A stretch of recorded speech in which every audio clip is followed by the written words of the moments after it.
Alrighty, guys. Thanks for joining me. This is your host, IG Jester. As you can see, we're looking at TEKHENU again. Obelisk of the Sun.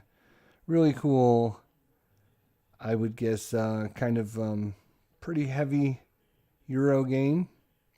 A lot of good strategy. But this time, my friends, after our total drubbing of the AI last episode, yes, I'm going to remember that forever because I need... After the first couple times we got destroyed, winning that one was very, very important. But after we won that, I decided we're going to have to go all in. We're going to have to go all in. So this time, we're all in. We got the Time of Seth expansion ready to go as well.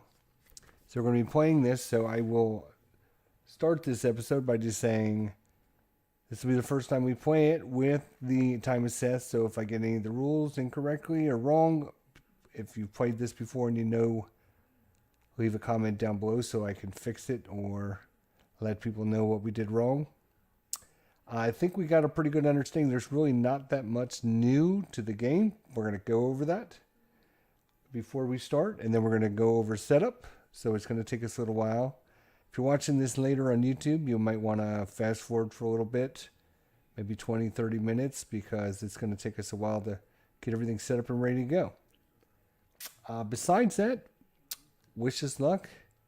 TEKHENU, Obelisk of the Sun, with Time for Seth. Here we go. All right. So first things first. Here's the most important thing, right? Here is the most important thing. Ooh. I've already got some of the game set up, so I'm not going to try to adjust anything, but I do want to take this off and show you guys my obelisk that I painted. Yes, I painted the obelisk of death, of doom, and it looks really, really cool, actually. I like how it turned out. I didn't have any thoughts. I was just like, hey, I'm just going to try and paint it. And it actually, if you look at it, kind of looks like what's on the board or on the box. So I should get extra credit. I should get points for having an obelisk that's painted. Look at that. Otherwise you just get like a generic plastic look. Not here, my friends. Oh no, not here. Now I have to get it back in the hole. All right, here we go. So, here we go. So, let's talk about some of the new stuff. So, this board is all new. And these tracks and everything are new. And this is a sideboard. And we're going to track our soldiers and our priests. Soldiers and priests. And there's a track for them to go up.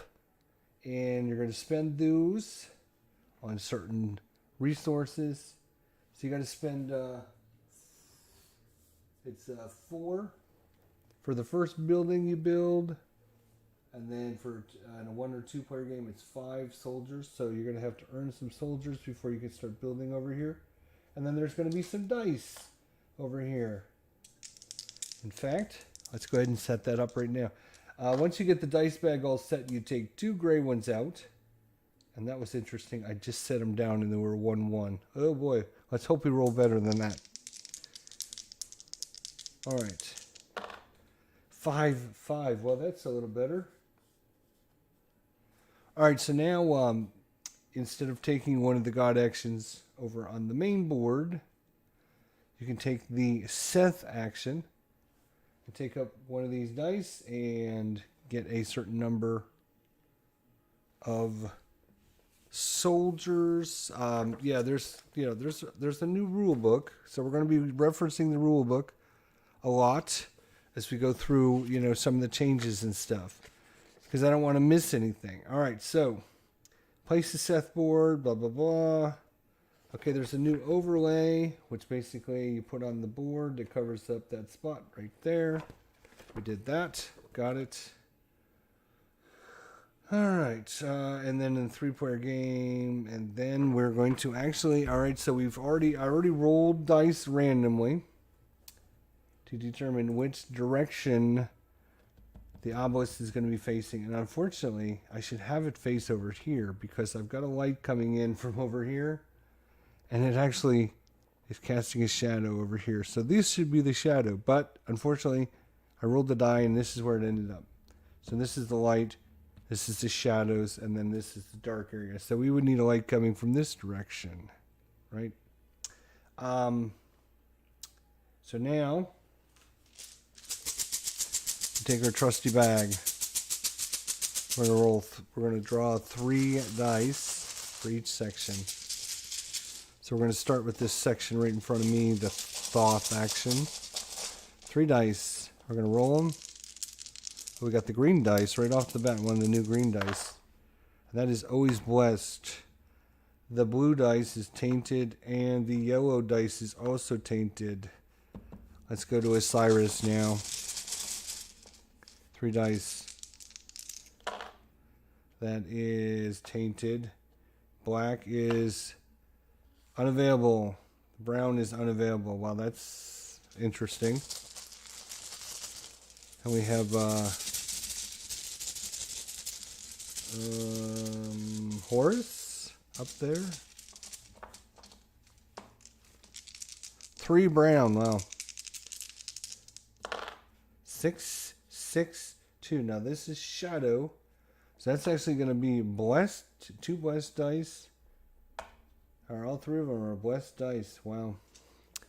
We're going to the raw action. 3 dice. Oop. Alright. I'm actually going to pull our obelisk just out of the way so I can see. So this is shadow now. So shadow. Tainted. And this is unavailable. And this is pure. And we have the Horus. Is it Horus? Hathor. Hathor action.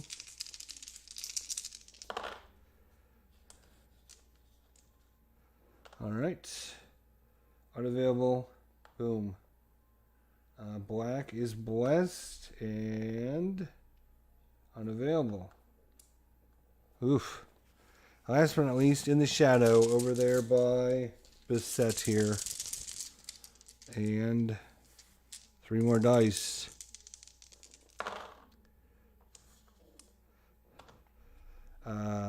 That is going to be tainted. And gray is going to be tainted. And white is going to be tainted. So 3 tainted dice there. We should have 4 dice left in the bag. Which 1, 2, 3, 4. I will not look at the colors. We will leave that to your own imagination, my friends. Alright, so that is the setup of the dice. There we go. My obelisk looks great. Okay, so let's see what else we got for setup.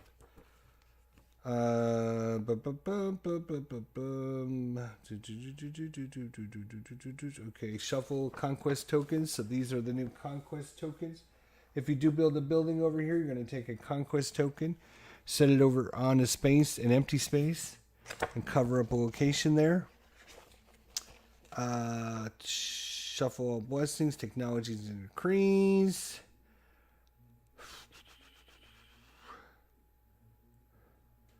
It says deal 3 random decrees to each player.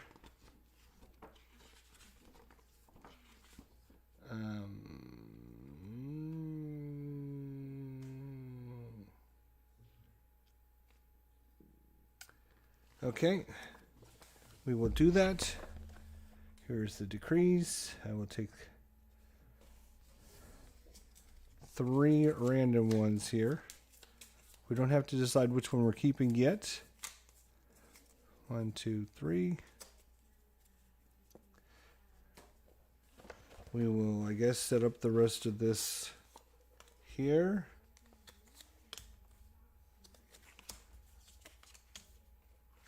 Boom, boom, boom, boom. Here's one there. We'll look at what we got here in a second. So many things going on. Alright, so that's that. We only have to do the tan and the red section. Then we need a technology.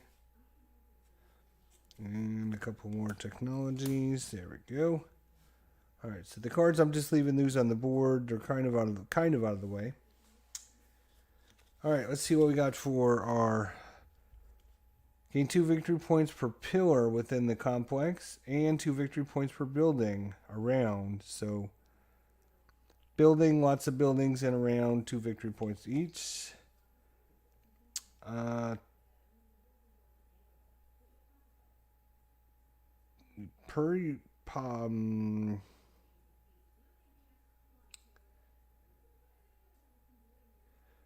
Per thingy, so the little things that we can get, your population marker has reached. You pay a resource to gain 4 victory points. So if we get it all the way to the end, say that's 5, we give up 5 resources for 20 points. 5 times 4 is 20. So give up resources to get victory points. And then this is gain 3 victory points per building in the SETH area. So that's the new board over there. If you want to build a lot over there. All right. I don't know much about how this is going to go. But we don't have to decide yet. All right. So now, some of the new setup stuff is with the Botan Common. All right, so it suggests that you either start with 3 random starting cards and 1 random cultist power, or 2 random starting powers and 2 random cultist powers. If you want a little bit more variety, you can take 3 starting cards and 2 cultist powers, and you're just going to keep one of these. So we're gonna choose that last option. It gives us a little bit more flexibility. So we're going to take 3 starting cards. 3 starting cards. That is these cards right here. We're just going to shuffle them up. We're going to take 3 of them. We're only going to get to keep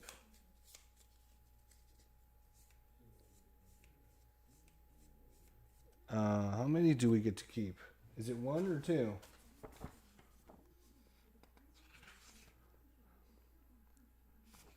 Huh? How many do we get to keep?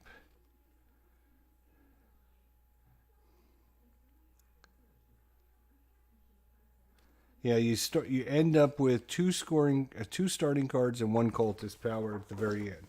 So we get to keep 2 of our 3 starting cards. All right. So 1, 2, 3. Let's see what we have, and then we can get that deck out of there. So you get 1 of everything, and then we can get 2 soldiers and 2 priests. So 1 resource of everything.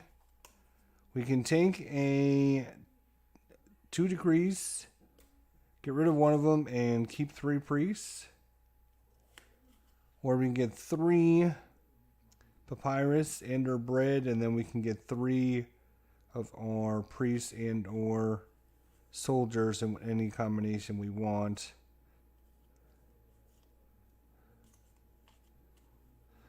Do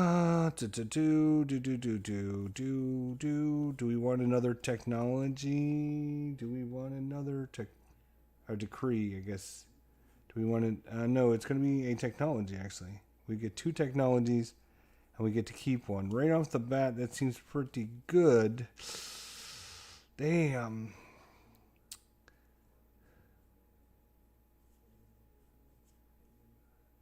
The lower the number, the slightly better they are supposed to be.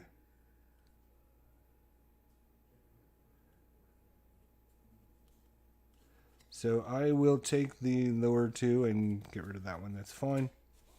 All right, so we're going to get 1 and a papyrus and a food and a limestone. And then we're going to go up 2 on the soldiers and 2 on the priest track.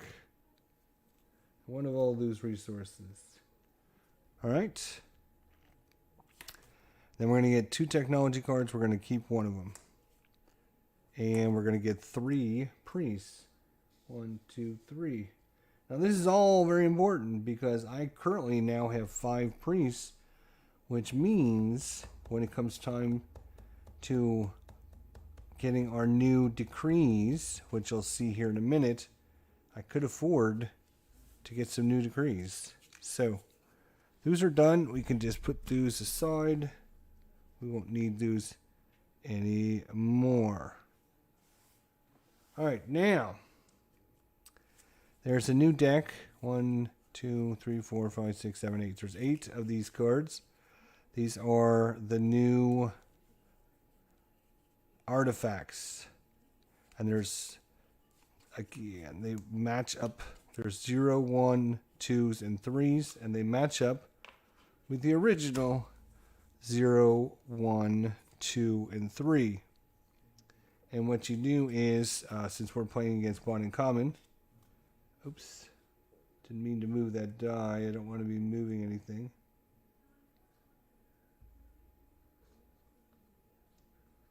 There. You match up the ones you choose, the artifacts you choose, in the different slots. So at slot 0, slot 1, slot 2, or slot 3. And then bot and common will basically try to screw you over if he's in first place, which he is. It might be easier just to show you than to talk about it. So, before we do this though, we do get another card here. And we get 2 of these cards, and we get to keep 1. So we got the Cult of Sobek. And so what happens with these new cult cards is they have an effect. Anytime this effect happens, then you get this bonus, and then everyone else gets this bonus. So for the Cult of Sobek, place a statue for the gods. So if I was to build a statue for the gods, and there's now some over there on the new SETH board as well, I get 2 happiness. Happy people. Where are we? No, is that happiness or population? Happiness. Yeah, 2 happiness. Every time I place a statue for the gods. And then everyone else gets 1 population. Or, so that's if we place any statues for the gods.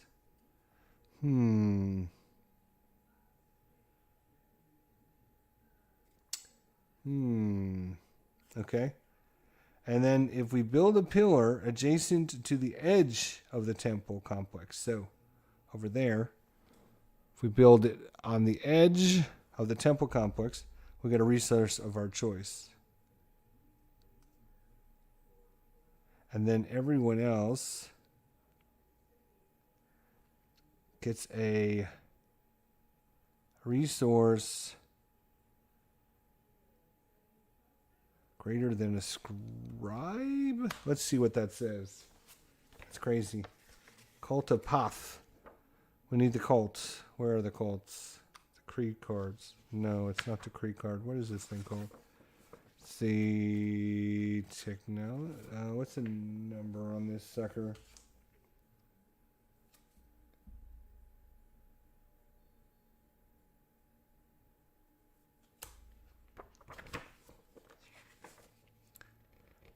Cult cards 07. Whenever you build a pillar adjacent to an edge of a temple complex, you gain a resource of your choice except gold, and every other player may convert any one resource into a scribe.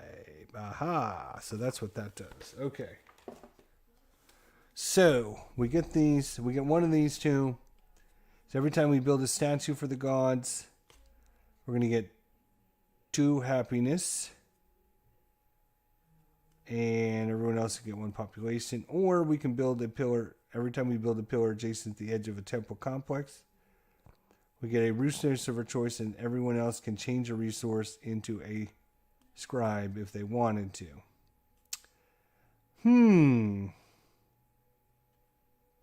That is a really tough decision. These are great. These are wonderful. What do we want to do? Place a statue for the gods?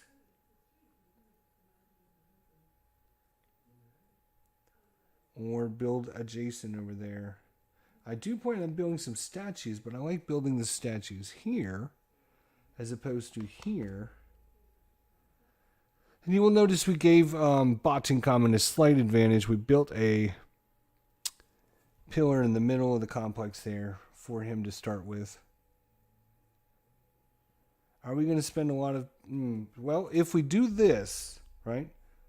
No, this one. If we build a pillar adjacent to the edge of the temple complex, that would go with our one technology, our decree, where we get 2 victory points per pillar within the temple complex and 1 victory point per building around the complex. So building pillars and building temple complex. And now, if we build those pillars adjacent to the edge of a temple complex, we get a resource.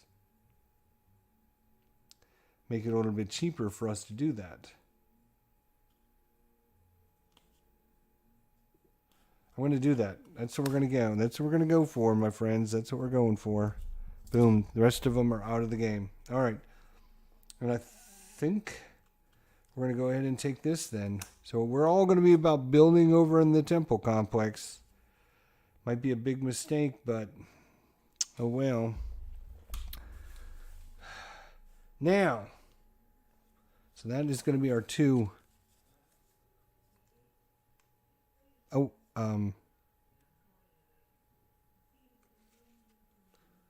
Did we do our starting cards? What was our starting cards?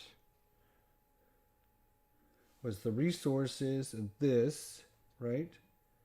And then the other one was more of these guys. And we got a technology. But we never drew for our technology. Did we draw for our technology? We did not draw for our technology. I was going to draw for our technology, and then I realized we were... So let's shuffle these up just to make sure there's no shenanigans going on here. Chester might have the best ones right on top. Right. All right. Let's get rid of that. So I get a technology. Boom. When you raise a pillar, always activate the ability of the pillar tile. Well, I mean, that is... Or 2 victory points when you produce bread. Gain 2 victory points. Oh, and when you score, you don't have to pay any bread. I think we want the pillar thing, because that way, when you raise the pillar, we always activate the ability of the pillar. So always get the... So we need lots of limestone. We need lots of granite. I think that's what we're taking. All right. So this will go on the bottom of the deck. And I believe we are set up. Let me just double check and make sure. Last thing I will say, in the new Time of Seth rule book, on the very back page is the solo player aid. And this is really, really good. So like every time we take an action, we don't need to fumble through the book. We can just look and say, okay, when he takes a Hawthorne action, this is what happens, blah, blah, blah. Or the Beset action, the Thoth action, the Osiris. So real good stuff there. I believe we're ready to go. I got all the dice out. I have all the resources out. Got the cards out. We got the cards here.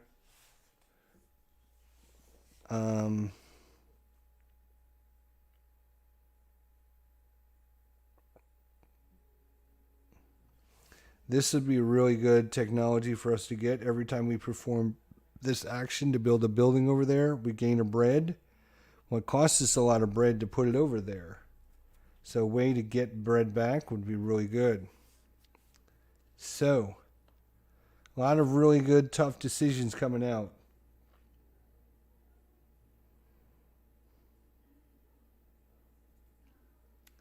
Right off the bat. Wow. 6 bread right over here.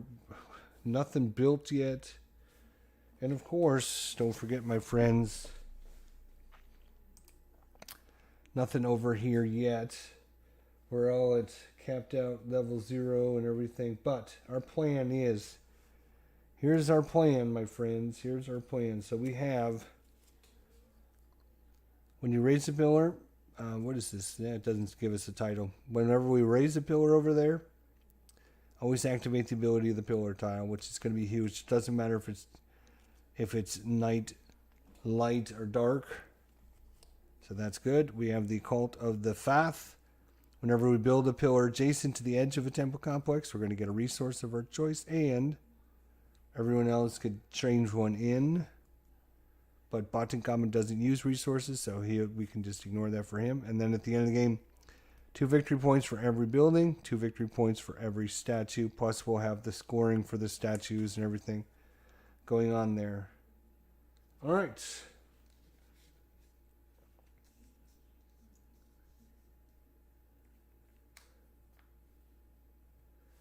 We start off with 1 of all resources. We only start off with 1 of our gold as well. We are ready to go. No, we are not ready to go. So we got to randomly determine which one of the artifacts is coming into the game. We get 3 of them. 3 of these.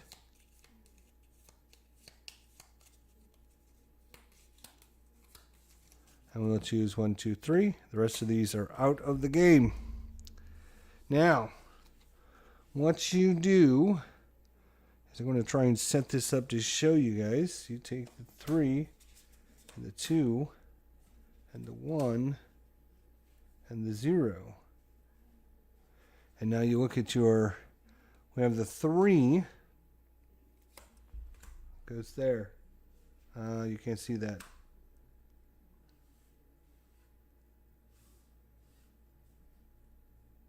So it goes with this one.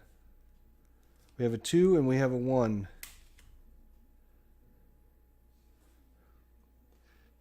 So now, if you're playing,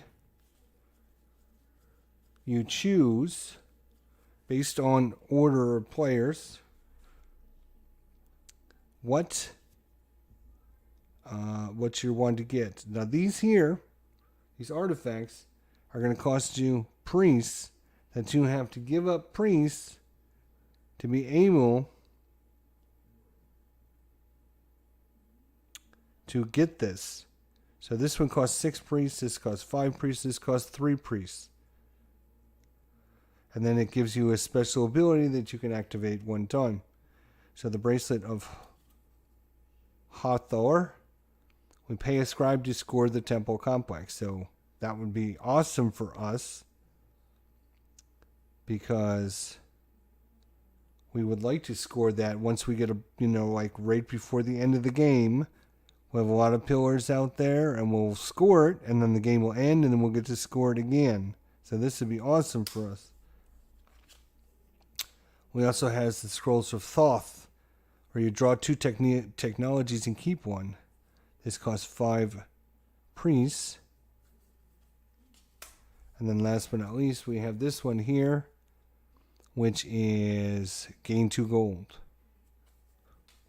So when you play against Botankamen, the rules for Botankamen with this is if he goes first, it picks the lowest valued destiny card that corresponds to an artifact, making that artifact unavailable to you. Or randomly picks between the gold and the scribe destiny card if no artifact remains. Botankamen never takes an artifact itself, only the corresponding destiny card. So what he'll do is he will, because he's first, he will take this one. Now, because these are linked to the destiny cards, if he takes this, then I can't choose this action. I can't choose this as my card for the turn. So Boston Common will grab this one, and that will prevent me from being able to get this one. But I do actually have 5 priests over there.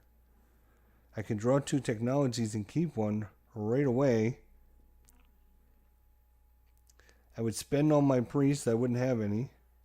Or the second option is I could spend 3 of my priests and get 2 gold right off the bat. Go gold right off the bat. Oof, both of those are good choices.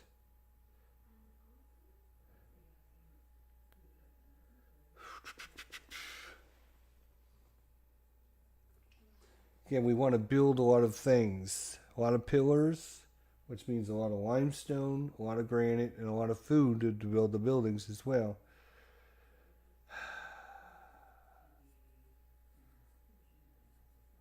Getting this card would be pretty good, but of course we got to get all of our stuff into the red. We got to get our happiness into the red, which means we have to take one of these actions. So, do we want a technology card right off the bat? I think we do. So we're going to take this one. Boom. So this one's now out of the game. And the rest of these would just get... You would keep these, actually. No, that's fine. We'll just do it like that. We'll keep these until next turn. And what am I going to do with these? We'll put these right up there. That's fine, sure. So he's got a value of 1, and I have a value of 2. This is for scoring. If we're tied, whoever's got the higher value actually wins. So we have to spend our 5. 1, 2, 3, 4, 5. Back down to 0. We spent all 5. But we now get to draw 2 technologies and keep 1. Alright. And then we'll keep this card till the end of the round. Not until the end of the round. Until the end of scoring. For the AI, I'm just going to put his over there. So let's get 2 technologies.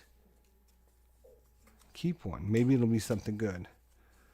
Gain a victory point when you take a pure dice. Gain a victory point.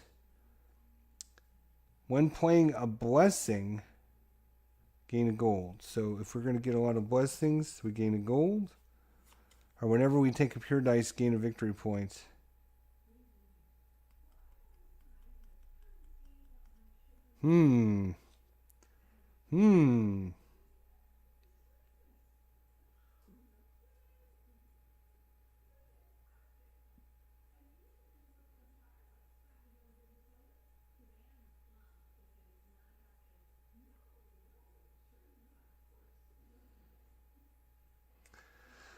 I'm going to take, whenever we get a pure dice, gain a victory point.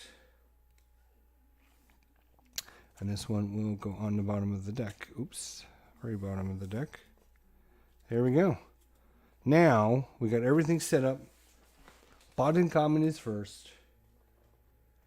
It is ready to go. I know it's been a long time. It's taken us 34 minutes to get everything set up, but there's a lot to talk about in this expansion, right?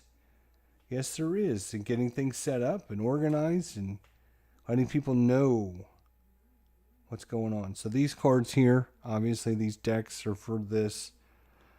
I could put them off camera over there, but for me it's just easier to keep everything on the board if possible. So we both start at 10 victory points. And Boston Common goes first. So here's the way I'm going to do Boston Common. Again, some changes to him as well. You take the 6 god tiles, you randomly shuffle them and discard one of them. And then you take the 4 resource tiles and you shuffle those up and randomly pull one out. And then you add in the 2 new tiles, which are the soldier and priest one. And of course, the new god, Seth. So you add those 2 in. All right. Add those 2 into his repertoire. So he's missing one of the god actions. And then we don't know which one it is. And then also, he's missing one of his resource ones as well.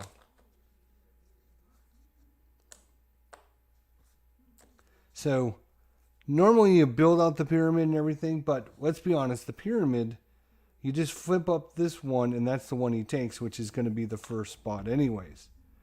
And then the next 2, right, it's going to be a choice between this one and this one, right? So what I'm going to do is, when he does his first action,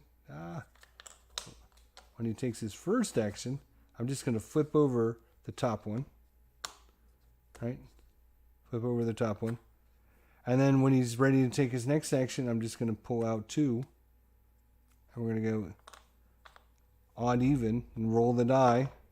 It's even, so he takes this one, put that one on top. Do the same thing, odd even. What's he going to do for the next action? Even, so he's going to take this one. And then, odd even for the next one. Odd, so I'll take this one. And then odd or even on the last one.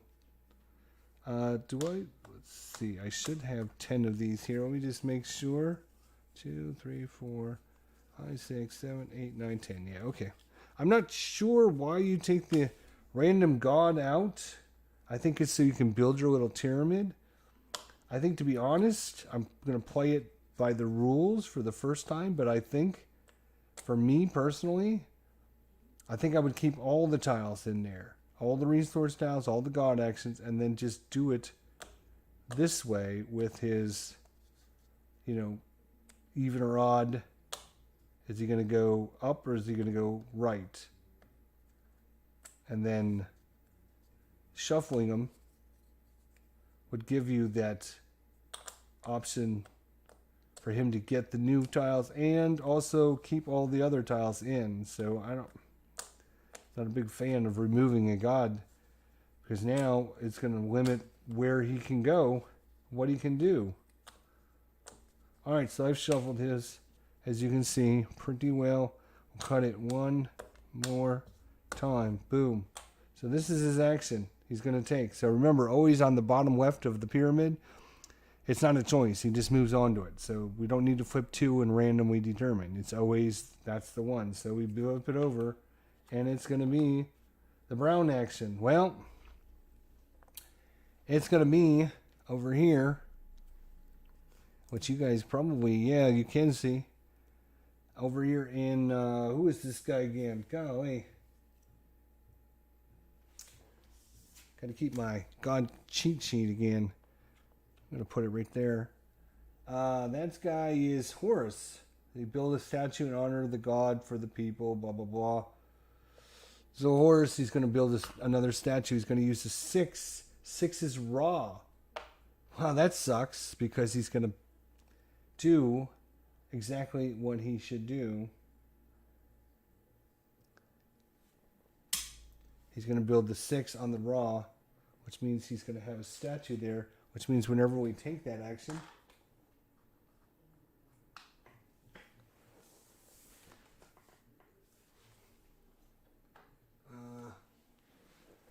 damn it. All right. Tainted, forbidden, and pure. Okay. I dropped the statue and it knocked the dice, so I wanted to make sure that it didn't knock him out of alignment. So he's going to build a statue. He's got 2 statues built now. And of course, it's in the 2 sections we're going to be doing everything in. Building that stuff and building that stuff. And wow. And so every time we do that, he's going to get a scribe. Yikes. All right, I'm really looking at this this blessing down here. When performing a raw or horse god action, do not pay its costs. And then also when producing, gain 4 bread. So I can produce limestone or granite and then also get 4 bread. When gaining cards with the Thoth god action, you may select cards from any combination of sections. Oh, so you can, yeah, if you got this one, then you can use any of these. That would be awesome.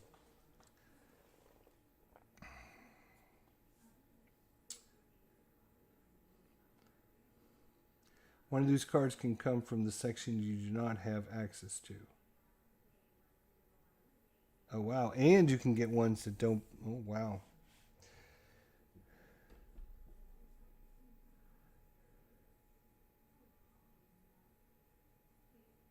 When producing, game papyrus, which would be nice.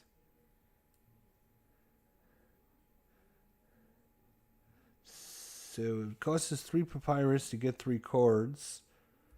That would be kind of cool to get. I don't plan on getting many cards, but... Right, but we also wanted this one. Whenever you perform a Hathor god action, gain a bread. We don't currently have 3 papyrus, though.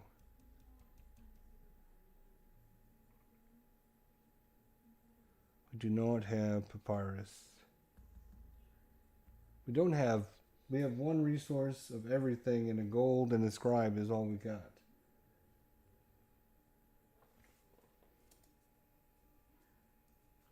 Now this is out of the game now that I used it. Draw 2 technologies and keep 1. We can... That goes out of the game.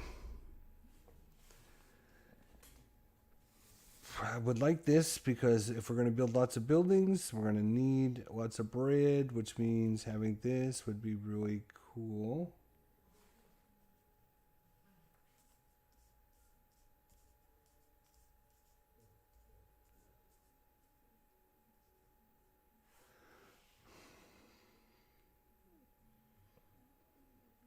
All right, I am going to produce resources. It might be a little crazy to do this early. Wait a minute. Am I going to do that yet?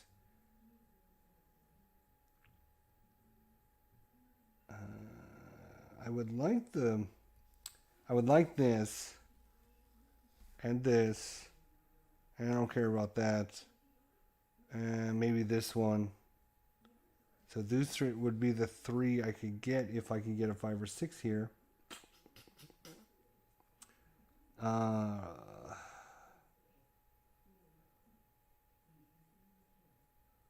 But I want that. I want that 6 for the bread. All right, so I'm going to produce. Oh no, that's right, because we're only going to. Right, because our sheet we only get 2 of any resource right now. We have to build the buildings first.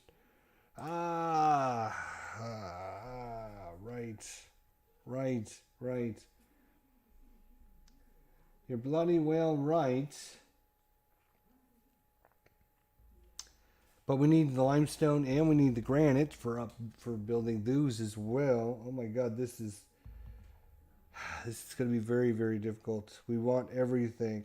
I want all these cards. I want all these resources so I can get lots of things. And I need to get my what are these statues out again, so that I can build my pyramids and my buildings. Oh my god, I need everything. I need literally everything.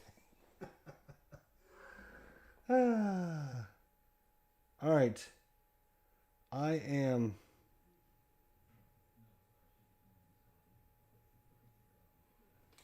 All right, let's just start.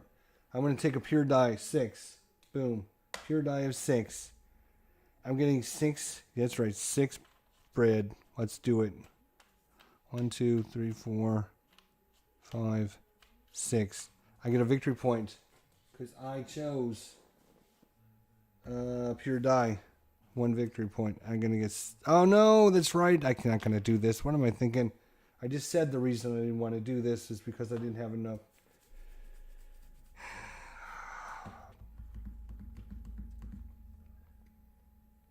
Oh, And I missed a gold piece over here. The gold goes there.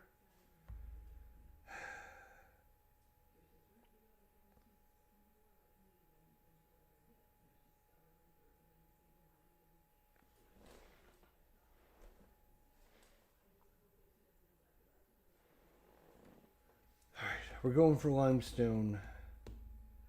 Right here. So we're going to take the 2 negative. The 2 negative. And we're going to build a building, which is going to cost us a thing right here. We're going to get 2 limestone right off the bat. Boom, boom. 1, 2. Our limestone goes up by 2. 1, 2. And we're going to push anything else up 1, which I think is going to be our granite.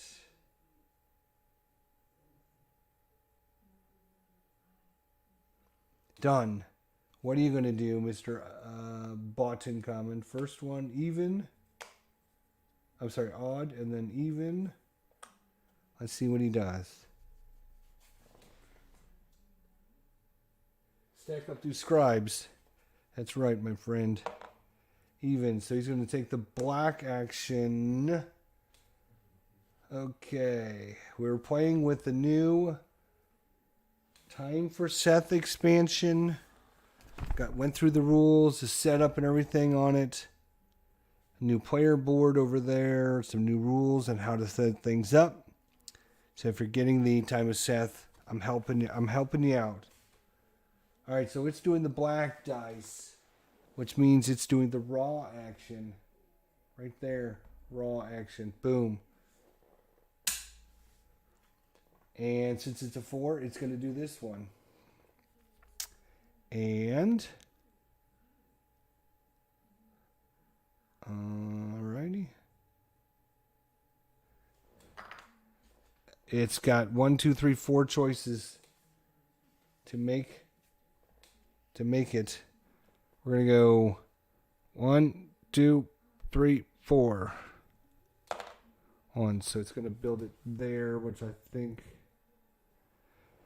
All right, so he gets 2 victory points. We're taking it from that section. He gets 1 victory point for having 1 adjacent side touching. Actually, does he want to do that then? No, that's not enough victory points. He would only get. So we're going to try again. It's going to go 1, 2, 3, 4, because he'll get more victory points. 4. So he's actually going to build it in the corner.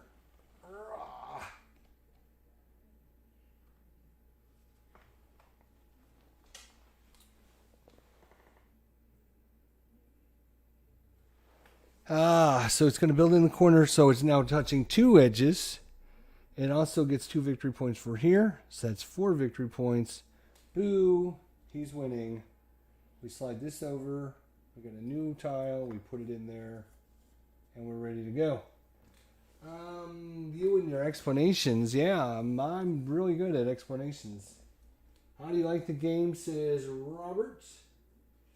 And I say to Robert, I really think it's awesome. Really cool. I am going to be getting out Teotihuacan for you guys here later this week.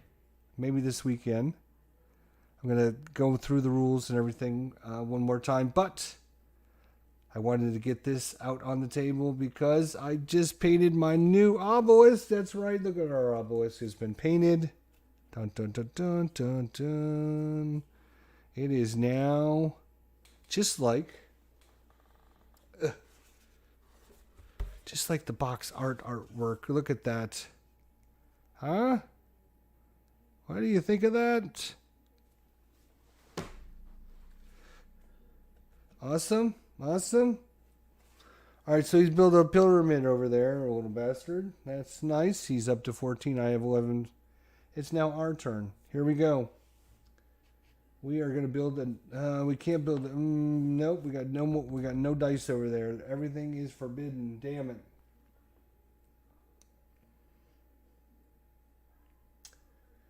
All right, here we go, my friends. Here we go. We are going to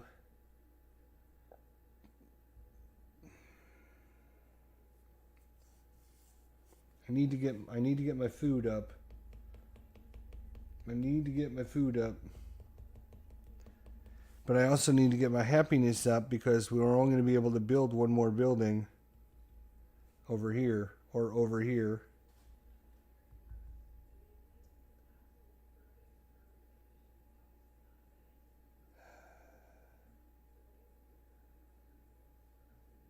Wow.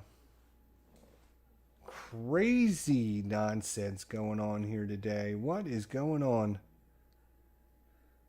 I need to get food. We have to build this over here. We have to. But there's no way to do that. Unless we've taken the newest action. But there's...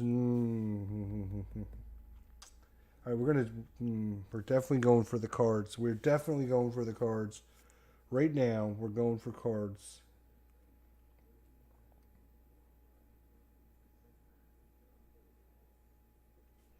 I'm going to take this +3.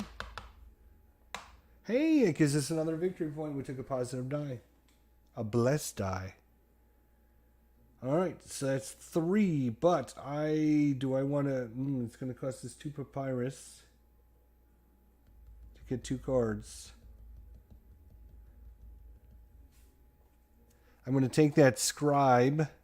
I'm using a scribe. And I'm going to turn that 3 into a 5. I can turn that into a 5. Which means it's going to cost... No, I can't do that. Give me my scribe back because I don't have enough resources for you.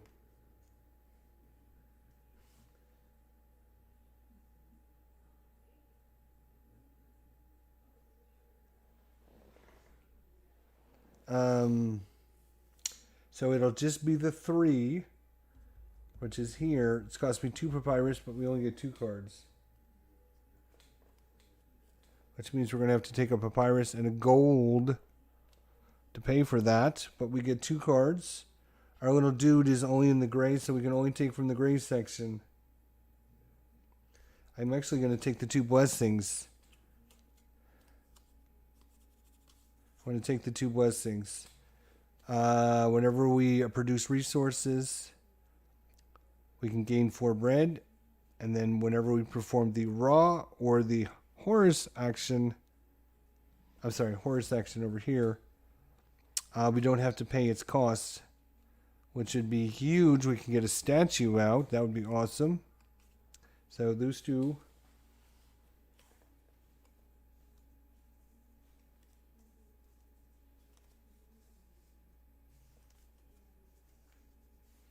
We got quite a gaggle of cards over here already.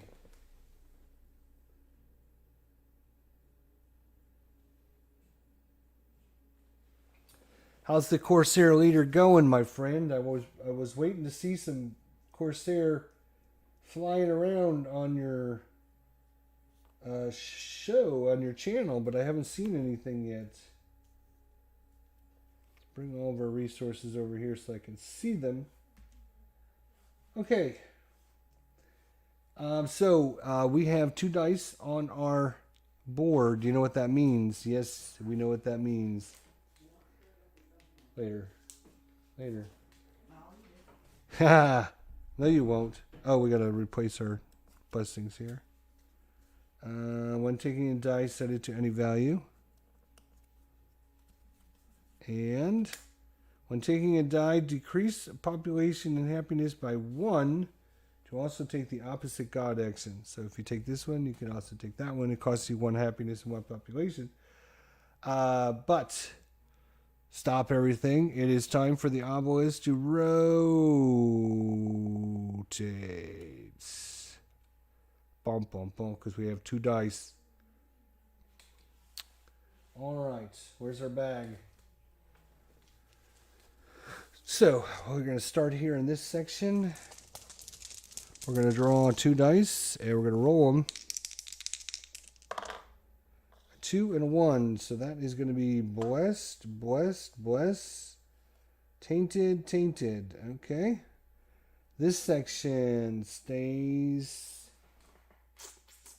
is in the light, which means black and brown are bad. This goes black or brown is bad. Oof! Won't be able to do either one of those actions. Oh my god. We go to the shadow. We get 2 dice. Black and a white one.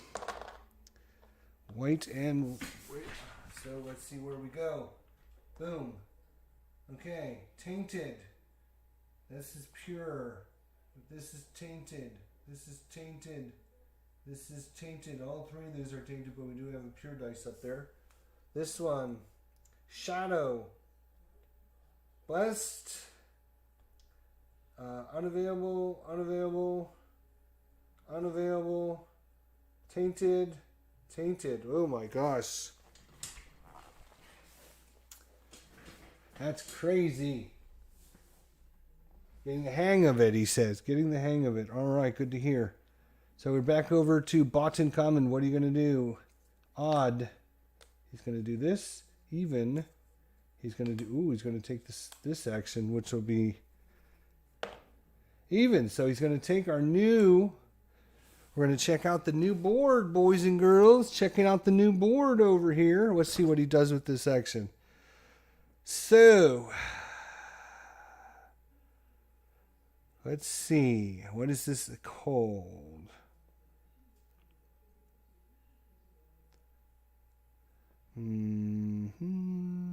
Okay. Resource tile and priest and soldier tile. Okay. Bottom common takes the highest value die of the color of the first resource shown on the tile in a section. In case of the priest and soldier tile, it takes the highest valued red or blue die instead. So it's going to take the highest valued red or blue die. Well, there are 2 reds are 3 and a blue is 3. Okay. If tied, it takes a die from a section where it has a statue. All right. Well, that narrows it down. It's going to be this one right here because he's got a statue here. So he gets a scribe. That's what he gets. I'm going to stack his scribes up. Where am I going to stack his scribes up?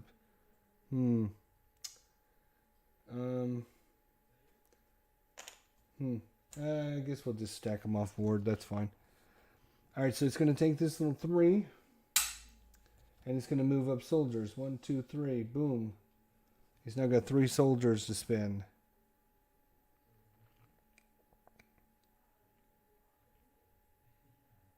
We didn't get anything to build, so we cannot build any buildings. We don't have any way to build a statue. Why? Why? Yeah, very creative name for the AI. Bottom common, yes. Yes. Here's his name right there. It almost looks like human, but it's bottom common.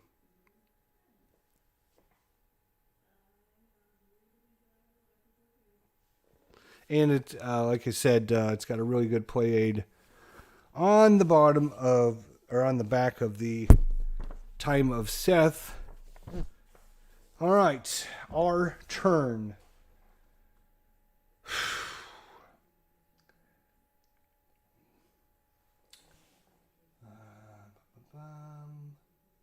We could take a pure dice from up there, and we get a victory point. We get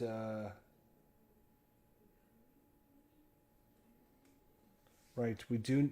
We cannot build a building. Oh my God, that is going to really, really, really hurt. It's going to hurt. It's really going to hurt that we can't build and have our resources go up any because we can't build any building. We literally, these are unavailable unless you take the Anubis action, but you have to have 2 scribes. We have no scribes. We can get some limestone, We get up to 4 limestone is our only resource. Well, and then granite, we got a 3 in granite as well.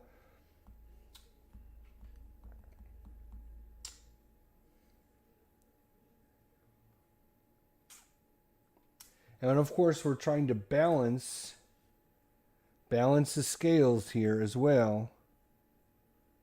We don't want to be in the negative, and the closer we can get to balance, the better chance we have of beating Bottengamen, which means then we would have choice when it comes up to our start of turn card. So I don't have enough resources to really build anything, to be honest. I have to get some resources, but can't get the bread anymore. The bread's gone. Haha. There's literally no brown dice out there anymore. Well, alright. And we don't have any papyrus to pay for these cards. And I only have 2 in my resources to get any papyrus. So even if I took this wonderful 6, it doesn't do me any good until I can build a building and make them better resources. It's like a never-ending two-edged sword. It's like you need the resources, but the only way to get the resources... it's a wonderful design. It just drives me batty. Crazy, crazy, crazy.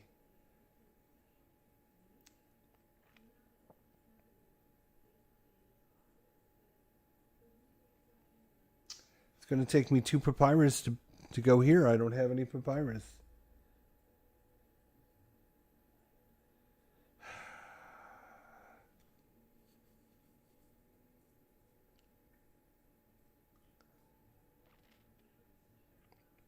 I could build to get some of the stuff. I could build.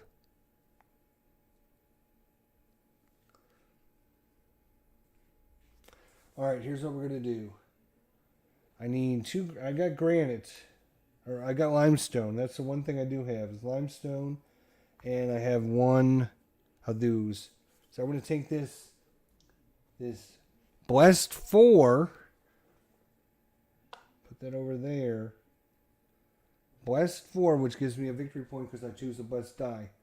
Which means I take this one right here. And now I can set it down. I could put it like that. It would give me... But I don't need those resources. I need food resources. Or papyrus. That would also be a good resource as well. Yes. All right.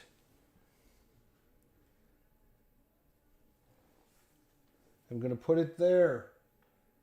Yes, I am. And our connections, our edges touch and with the same color. So that's 1 victory point. And I get 2 victory points there. So that's 3 victory points.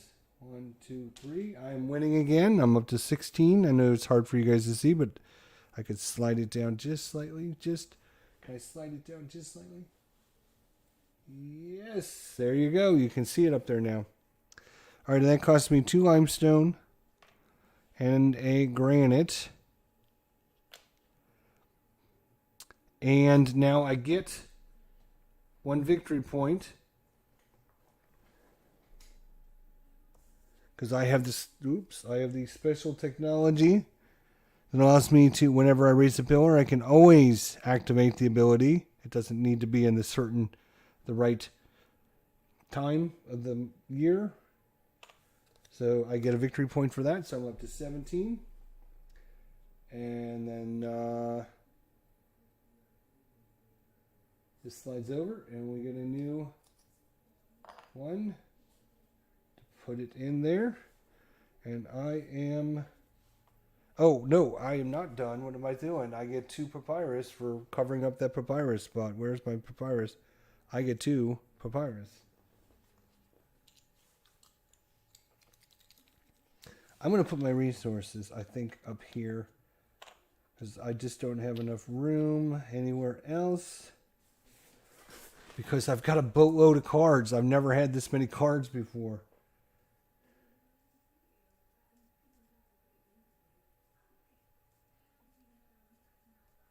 All right, I'm done. So, on to the AI. AI, what are you going to do? So, odd, he's going to take the new God action, Seth, or even, he's going to take the Osiris action, which he won't be able to do. So, let's see. Odd, even. Even. No, he takes Osiris. He can't take this action, so counterclockwise, he'll go here, which is Thoth. He will take the largest dice, which will be this one.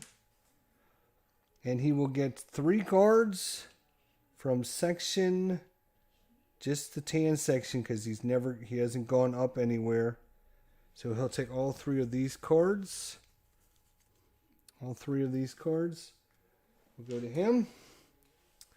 Boo. We get a new card. When producing resources, gain 3 gold. Wow, that would be awesome. Gain 3 population or 3 happiness. And when producing resources, gain 4 limestone. All right, one more dice before we do another rotation on the obelisk.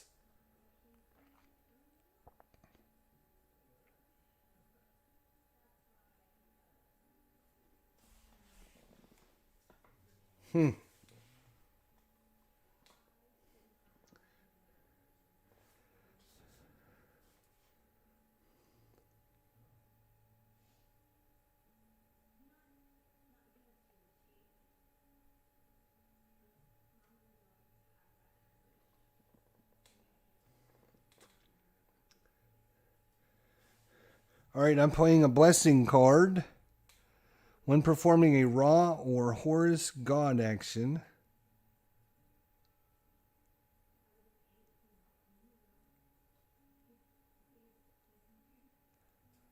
do not pay its costs. So no limestone or granite I have to pay for this. You normally have to pay for your first building over here, or for your first statue.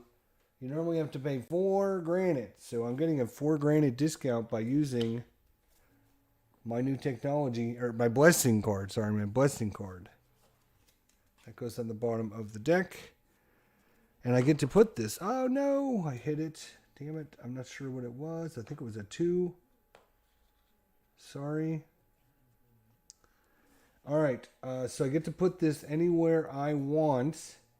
Now, what we want to do is we want to look here to see, right? So if I put it, let's say I put it here, which is Thoth, then whenever somebody does this action, I would get 2 happiness. If I want scribes, I have to put this where Ra is, but he's already gone there.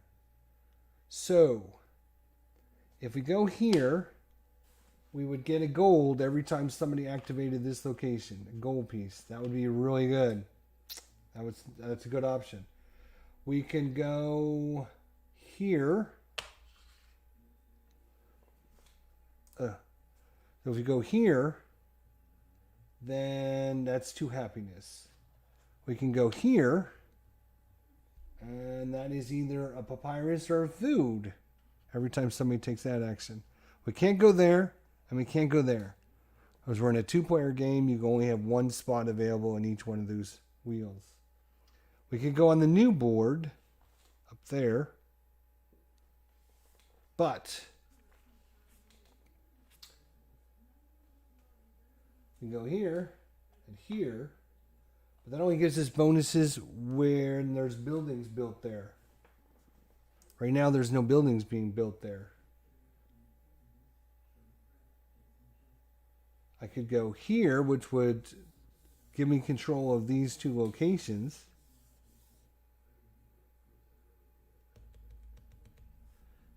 And a gold piece. And that's 6 victory points when it comes time for scoring. Although getting my engine up and running is better than scoring right now. Like, if we knew the AI was going to do this a bunch of times, that would give us like a bunch of free happiness. Or if we knew the AI was going to go here, We were going to go here and here because that's what our goal for all of our cards are. So we were going to go here.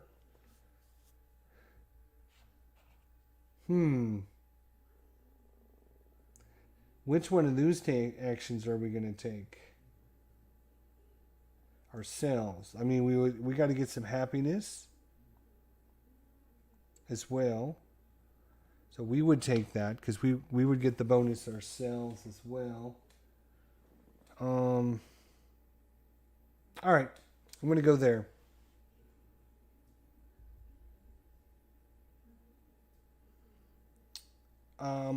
I guess I have to take a die, right?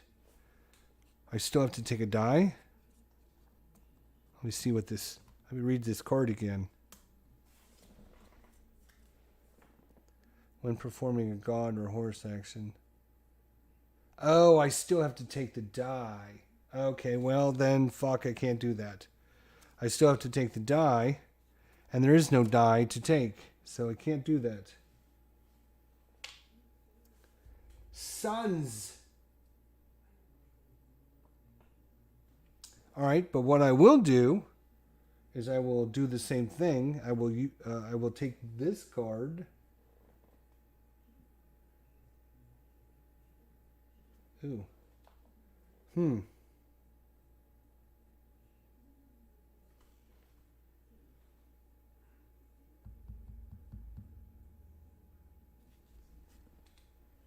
I got two. Yeah, we don't have many resources right now.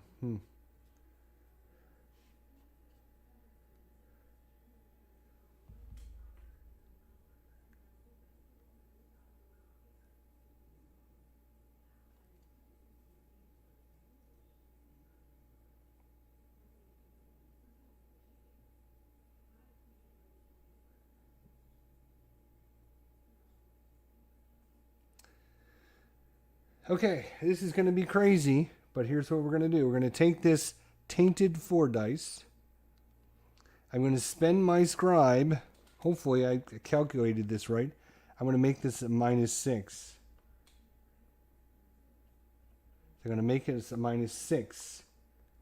So it's going to be a 6, which means we're going to take this one here.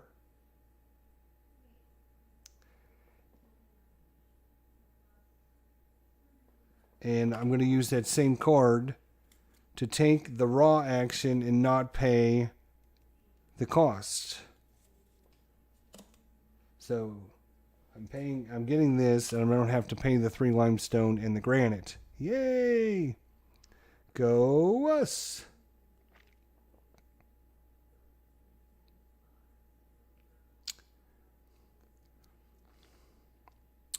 We definitely need to build a building there then, if we're going to do that. So we're going to put this here. We're going to get 2 limestone back for placing that there.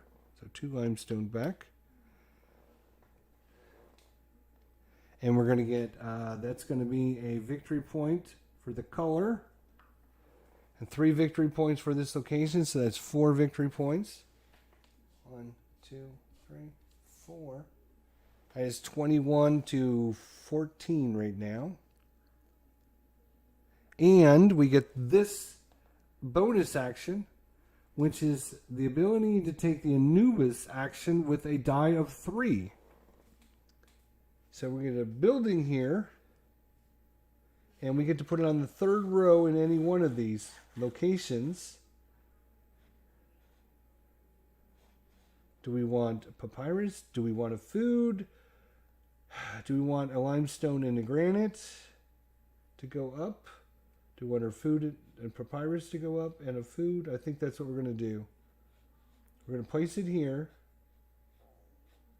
And our food and papyrus are going to go up to rank 3s. So they're going to go up to rank 3s. And then we're going to generate 1 free food. That's our 2nd food. We have 2 papyrus, 2 food, and 3 limestone. And then we get a new one, and bloop. Oh, right. We had that's right. I need to use this bonus. When you raise the pillar, oh no, not that one. When you build a pillar adjacent to the edge of a tile complex, we would gain a resource. So we need to start doing that. We need to start doing that.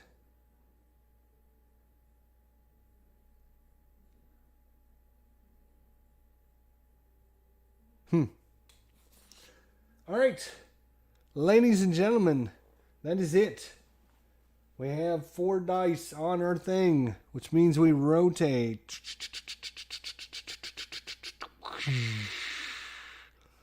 We have our first Mott phase. Our first Mott phase.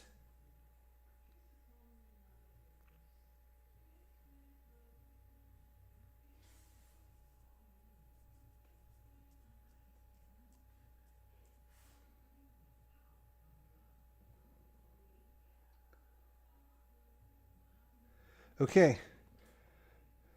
All right. So we look at our combination. I have +9. I have -8.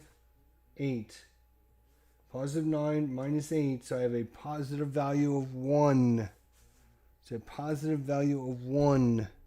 So mine goes to +1. The AI automatically starts first Mott phase. He is a 3. Then he goes to a 2. Then he goes to a 1. And then another one, and another one, and another one, and another one. So it gets harder and harder. But we are closer to 0, which is where you're trying to get. So we become first player for the next round. Yeah, baby. Uh-huh. Now, we take our remaining. Where are our remaining? Here they are, right here. And we bring them back. Bottom Common cannot stop me now. But unfortunately, I have no priests because I was not smart enough to get any priests. So I won't be able to afford any priests. All right.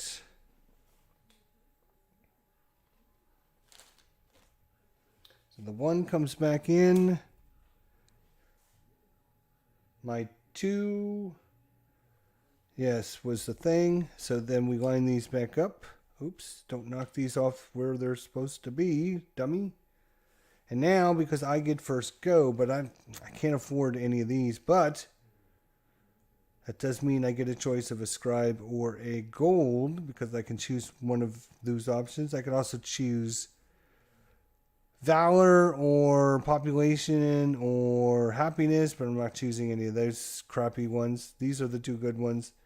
So I'm going to choose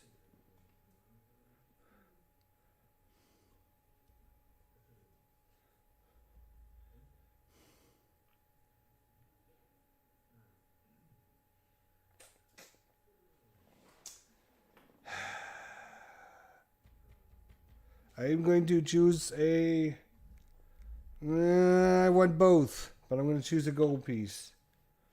So I will take the 1. And that means the AI will choose 0.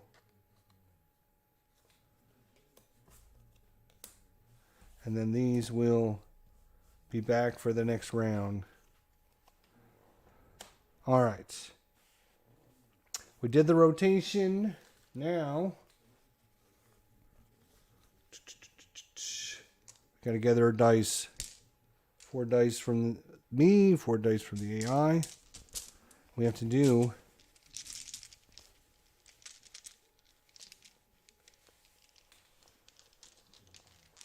oh, what happened here? Right?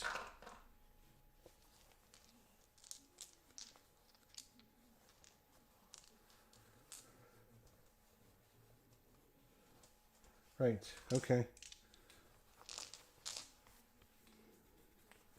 So I guess we should have drawn before I put the ones.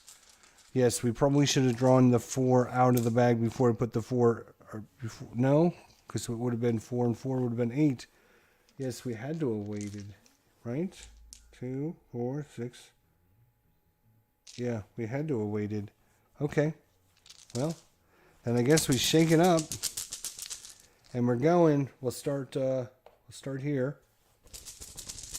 And this, I like to start in the shadows. So these 2 dice, 3 and a 1, not great. Tainted, and blessed, and tainted, and blessed. So a lot of value there. I'm going to have to take this off again. So in this section, brown stays unavailable. In this section, black stays unavailable. In this section, we're going to get 2 new dice. That's green is always good. And blessed, lots of blessed dice. Tainted and tainted. So lots of availability there. And then in these shadows, unavailable, tainted, and tainted. And in the shadows, unavailable, unavailable, and tainted. That is your setup for the next 2 rotations, or 2 dice rolls. There we go. But I am going first. Bastage, I get to go first.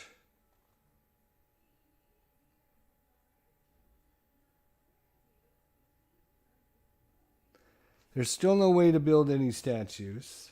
There's still no way to do the raw action. There's plenty of dice over there, but you need food.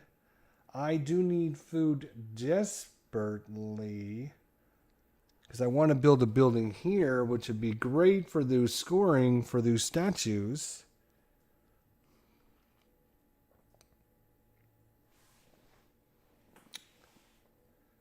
I do have enough food, and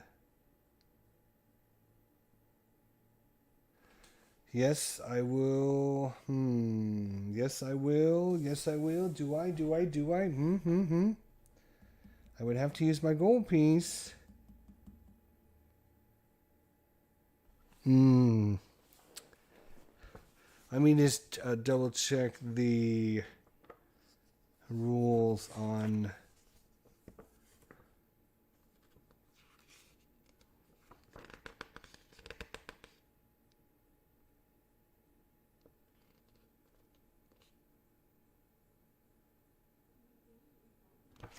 probably want to build a building as soon as I can.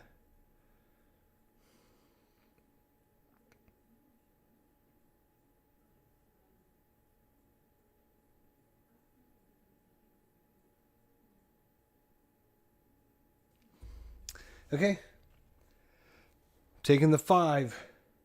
Blessed 5 gives me a victory point. Yes, sir, it does. And I'm going to spend 2 food and a gold. And I'm going to build a building on that row right there, which is going to give me a valor, 1 granite, and 1 food, because you get 1 of everything that's showing. Obviously, nothing's showing on these spaces where the pillars are. So I get 1 of those and 1 of those.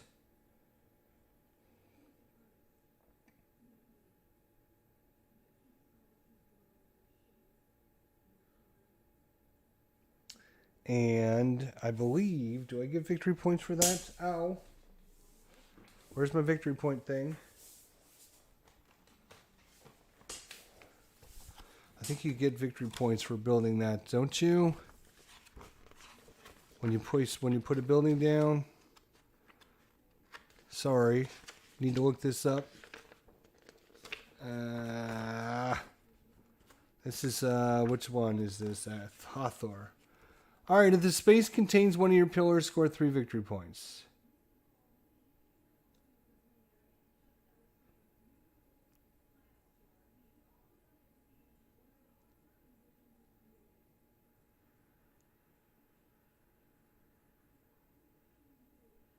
Oh, so I get 6 victory points for that. 6 is going to take me to 28.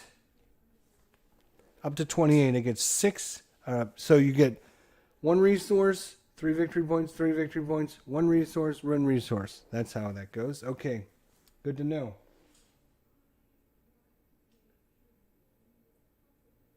Yeah, I'm not playing the easy level. I'm playing the big boy, Tony. I'm playing the big boy level. I'm playing the new expansion. Time for Seth with everything, and it's going pretty good so far. We're winning 28-14. Go us! All right, AI's turn. I got to build this little temple again, though. Thanks for joining me, everybody. Hopefully everyone's having a good night, checking out our playthrough of TEKHENU with the Time of Seth expansion. Uh-oh, Tony's going to put something new on his channel tomorrow. Check it out, everybody. I'm looking forward to it. I hope I know what it is. We'll see. We'll see. All right. So let's see what he does. I'm going to cut it one more time. Back, forth, boom. There it is. His action is this one. Wow. He's going to take the highest die, which is this one. Boo. Oh, wait, I'm not done. When I did this action, I paid for it. I also get population equal to the dice value, which was a 5. So I go 1, 2, 3, 4, 5, and I go up in the green section, which means we now have to populate these. 1, 2, 3, and 4. Gain 3 victory points per workshop. So that's the bread and papyrus.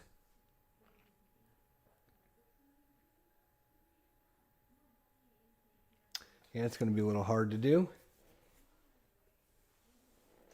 Tony's got something new on the channel. All right. So he's going to build a building. He's going to build it where he gets the most victory points, I think.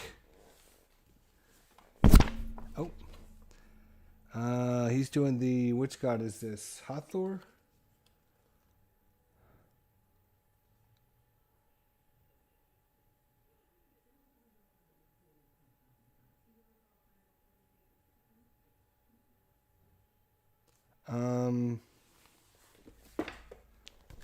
Have to look and see how he scores that.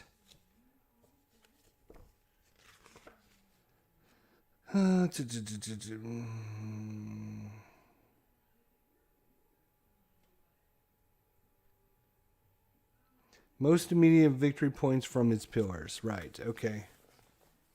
So it could either go here, or it could go here, or it could go here, or it could go here. So we're going to go 1, 2, 3, 4, because he doesn't have any double victory points. So 1, 2, 3, or 4, just randomly. No, not 6. Try again. 2. So that'd be 1, 2. So he's going to put his thing right there. So that'll score him 3 victory points. 1, 2, 3. And it was a 5, so his population goes up 5. 1, 2, 3, 4, 5. He's now up there with me. All right. Back to my turn. My turn. My turn. It's back to my turn. I would like to get some scribes because I would love to take the Anubis action and get some really good resources and generate. You know what? We can actually generate. Generating some buildings is always going to be a good thing as well.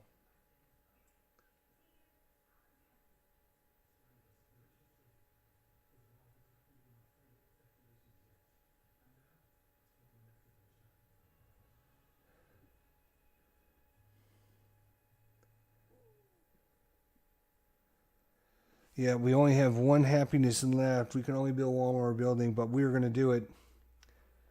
So I'm going to take this little 1. And since it's a blessed dice, I get a victory point. Up to 29. And I'm going to build a building.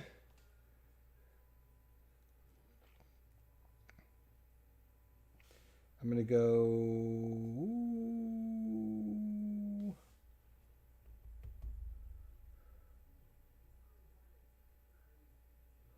Do we want to just crank out the food or the papyrus? I'm going to go with food.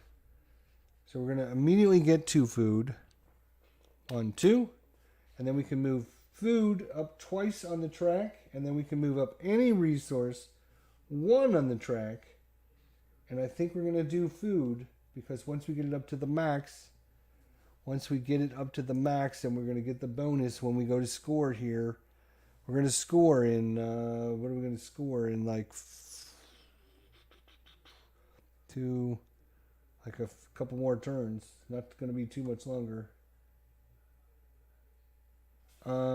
Actually,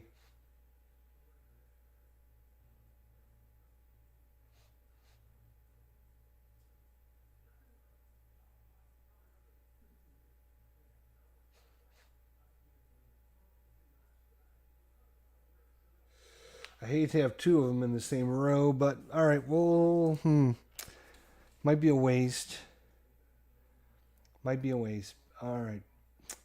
Back to bot in common. He will either do a yellow resource or he will do the new god action. Odd, even. He will do the new god action. Oh my god, we're going to have to look this up in the rule book. This will be the first time we do it. Our very first time of Seth. It's a time of Seth, my friends. It is now the time of Seth. Where's Seth? Where is he? Seth. Bottom Gammon chooses the highest value die from the Seth board and construct a building in the corresponding region. He will build here.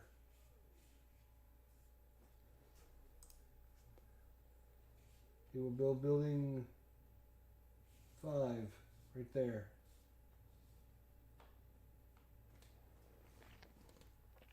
If that region is unavailable, it places the building in the region of value 1 higher. If it cannot build, it scores 3 points instead. If it builds, it scores exactly 2 victory points. And if there is a statue beneath that region, it scores an additional 3. There is not. So you will score 2 victory points. It places a conquest tile on the space where Bot and Common would score the most victory points during a Rod God action. In case of a tie, pick randomly. If there is no dice on the Seth board, Bot and Common takes a horse action instead. Alright, so he takes one of the new conflict dives.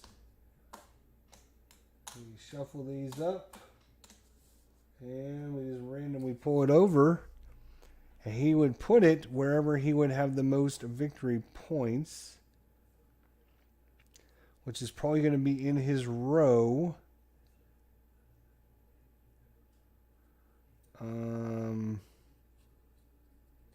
Probably touching my 2 guys there. Plus it's in his row with his building and his statue. So I think he would place it here. If I'm incorrect on that, somebody let me know. So this one is, if somebody builds a pillar on it, you can take the Thoth action like you had used a 1 die. So you're going to basically get a free card. We will just double check the, these are the, what are these called now? They're not artifacts, they're not starting cards, technology card, cultist cards, blessing cards, artifact cards, decree cards. What the heck? Conquest house, that's what it is, right?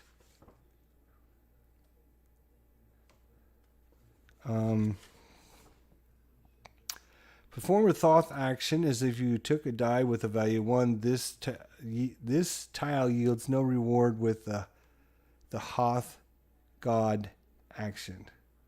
Right. So if you build, like if you build a building here, you would get a papyrus. You wouldn't get anything. You don't get anything here, and then you get 1 bread, and then you get 1 valor.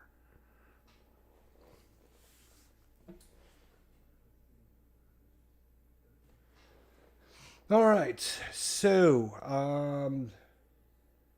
that was his action. Right, here. And he builds a building here, right. I did that wrong. He put the die, keep the die on his playmat, and then put his building out here. That's what you do. All right, so back to me. Oh, wait. We got 2. Yes, we have 2 on. We got 2 dice on our board, so that means this rotates. We have a rotation. He also took this action, so he gets a scribe. Where's the scribes? Over here. So he gets that scribe for that. And then he took a raw action earlier. I forgot to give him a scribe for. And I probably didn't give him for the scribes that I built, so I'll give him 2 more scribes.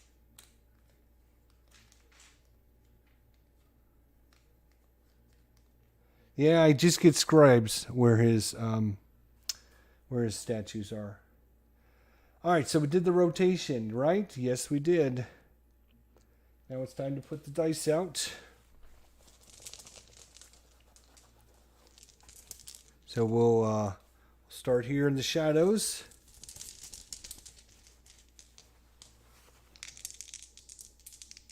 So if we drew a gray out, because we're missing a gray over there, we would place a gray over there.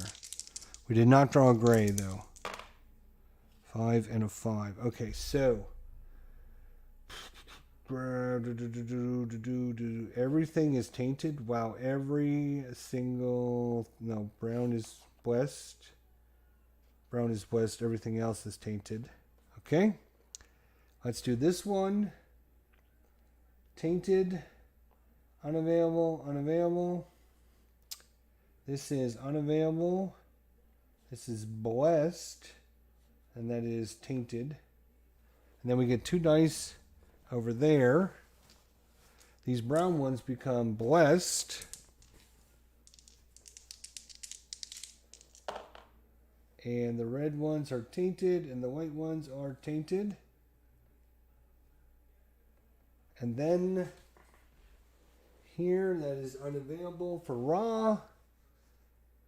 Unavailable for raw. That goes unavailable. White and green are blessed. All right, so that is our setup for the next 2. When this rotates again, you will notice I will be at this, which is one of the scoring pieces. So we will be halfway through the game. We will score this. We'll score everything. So if you're going to do something, we have 2 turns to get it done. He says, get it done. I have food to pay for our buildings. Right now we have to pay 2 food for our buildings. And that is located on our food track here. Anything that shows, we now have to pay for. So if we build another building, we'd have to pay for 3 food. Which we might actually be building another building, to be honest. Although I would like to get our happiness up. Happy people.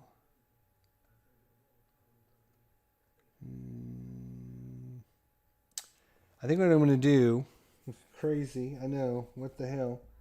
I'm going to take this die right here. That's a 5.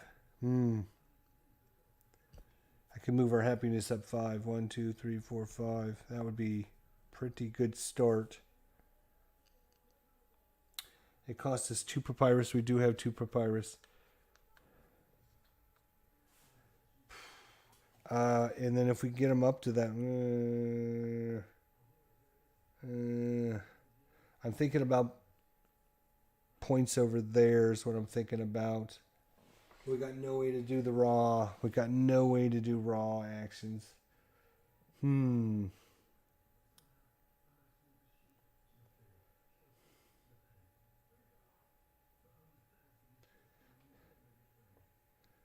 don't have enough of this to do anything.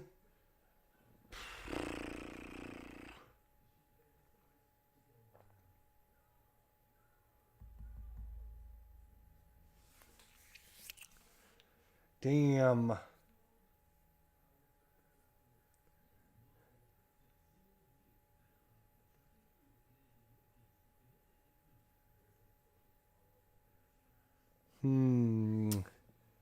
right, I think what I'm going to do is I'm going to take this and gather resources. No. Right now, I'm only a 3. Damn, I'm only a 3. I need to bump that up first.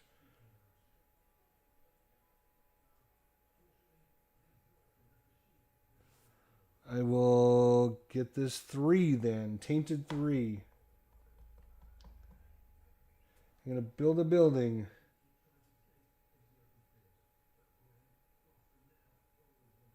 I'm going to build it here. I'm going to get 2 granite right away. And I get to move my granite up 2 ice. 1, 2. And then any resource up once, which is going to be my granite because they're going to be scoring here in a minute. I think that is just end of game scoring, though, to be honest. I don't think this scores every time. I think it's just at the end of the game. So instead of putting that one up,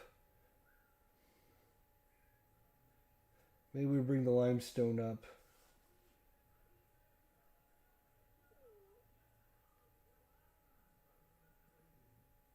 All right, AI, what are you doing? He's either going to do an Anubis action. Oh no, he's going to use a die. Or he's going to do the beset action over there. Odd, even. Odd. Oh, he's going to do this. That sucks. He's going to take our die. And, oh, so he does the row 5. And then he does it in the black column. So he is going to beat us in that column now. Damn it. Jerk.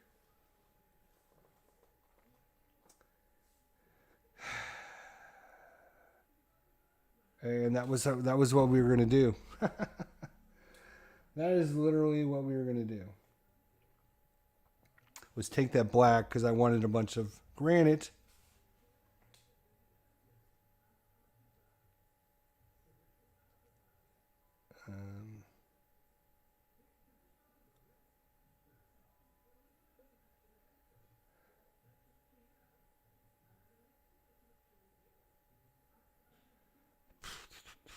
All right.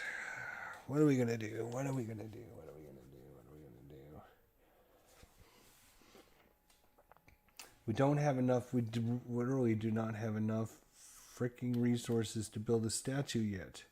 It costs 4 granites right out of the gate.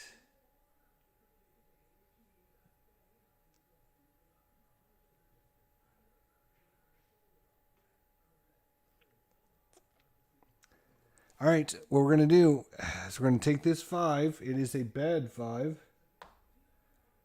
So that is going to put us at the -2. All right. And we're going to get 5 granite. We're going to gather resources. So we're getting 5 granite. 1, 2, 3, 4, 5. So we're going to have plenty of granite. And then we're going to turn in our card. When producing resources, gain 4 bread. So we're also going to gather 4 bread with that.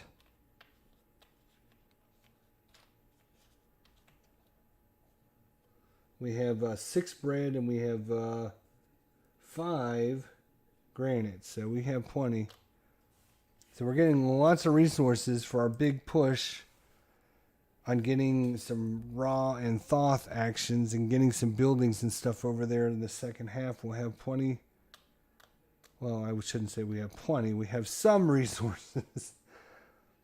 All right, so that's it for us to go to the AI. What are you going to do, AI? You're going to either do Thoth action, or are you going to do a brown dice action? Which one are you going to rather do? Even, you're going to do the brown dice let's just putting a statue out. And he took the 6, which he can't put it in Raw because so let's see with that action now what he does. That's a great question. That is, if he can build a statue for the people on the Seth board so that he gains at least 2 Thoth actions, he does so. He won't gain any Thoth actions because there's only one building over there.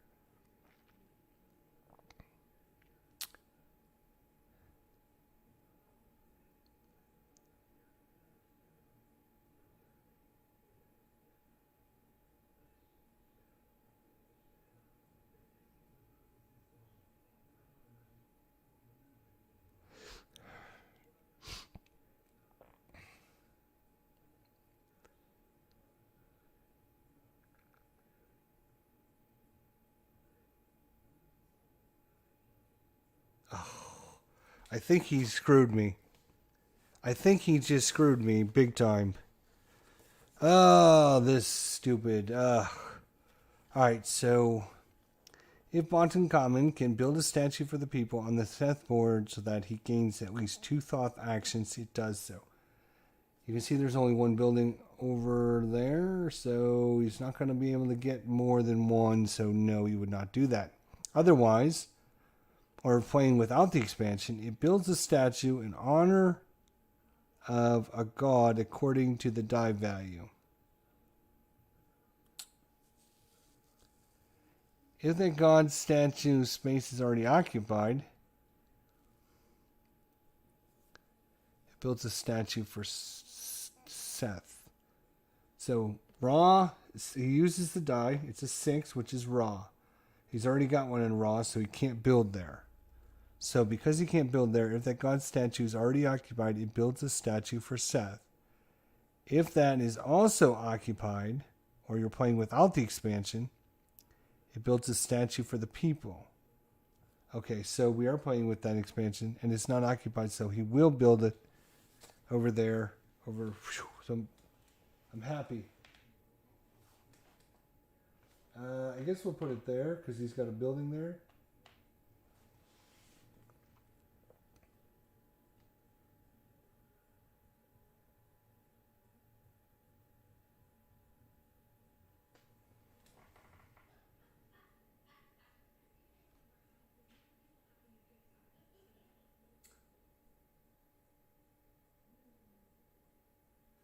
I guess he gets a card. He will get it from the brown section, and he will take the rightmost card. And his turn is done, and we will rotate. Oh, Anubis action coming up. Rotate. And we're halfway through the game, and we're going to go to a big old fat scoring phase right now. So, all right.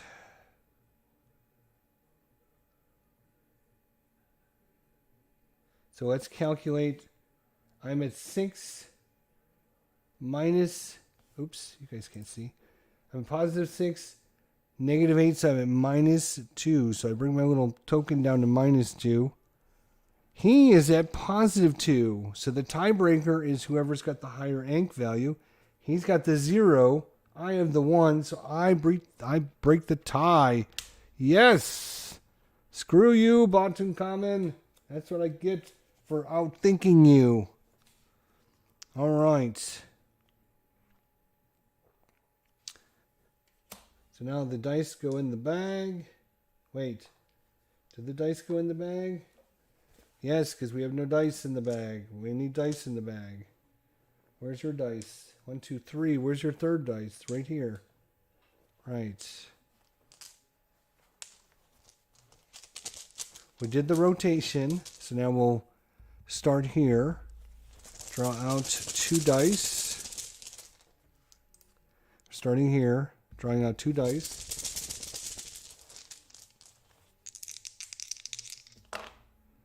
All right, and that's going to be tainted. That's going to be pure. That's going to be pure. That's going to be tainted and tainted.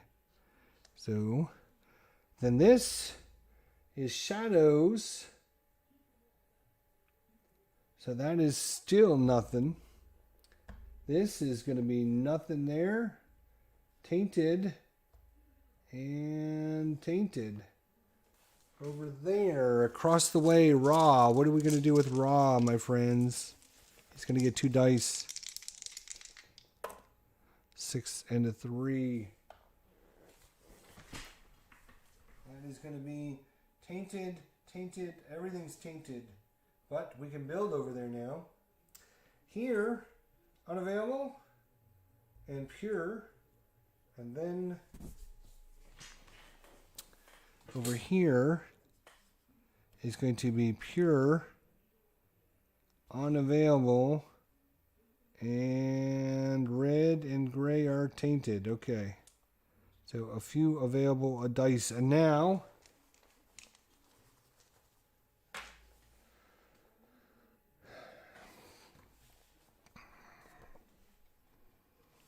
all right.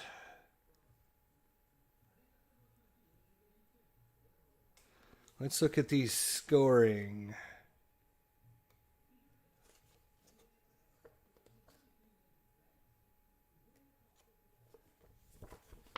Okay, so during scoring, each player receives victory points for all their buildings on the SETH board. So he gets 2 victory points because he's the only one over there. Good for him. And that was the only update? Really? Wow, okay. I guess we got to go back to the original book for this.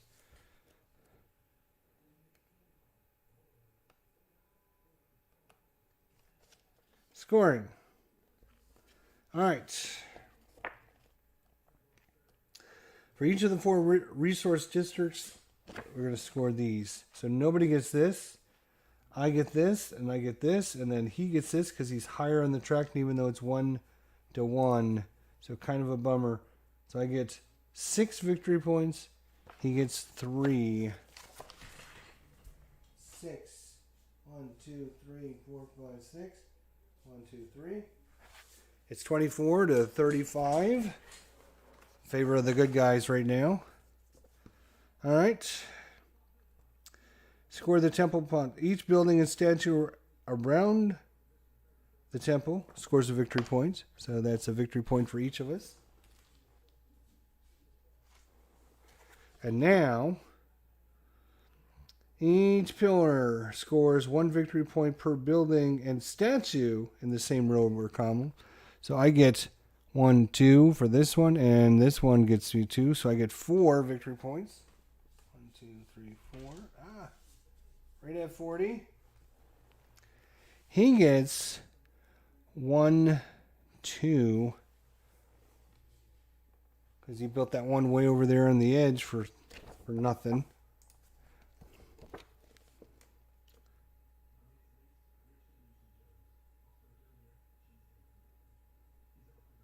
Per building and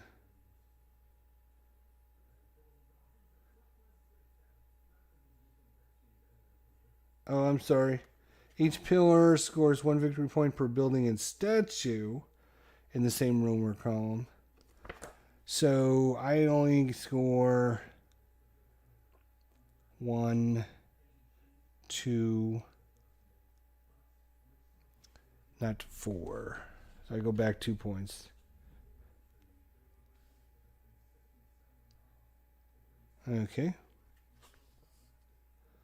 Each player scores statues. He's got 3 statues out. That's 6 points. He's up to 33.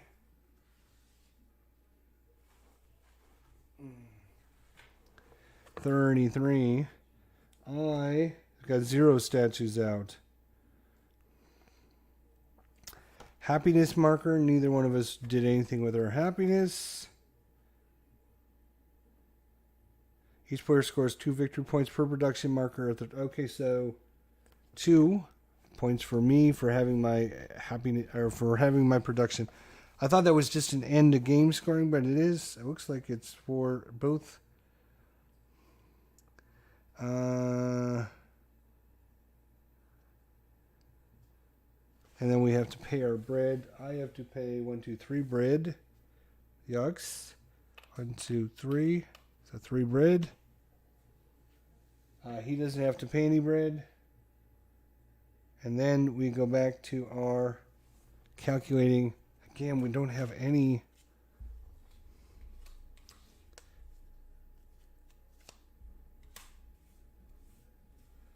priests. Oops. So do I want a scribe? Or do I want a gold?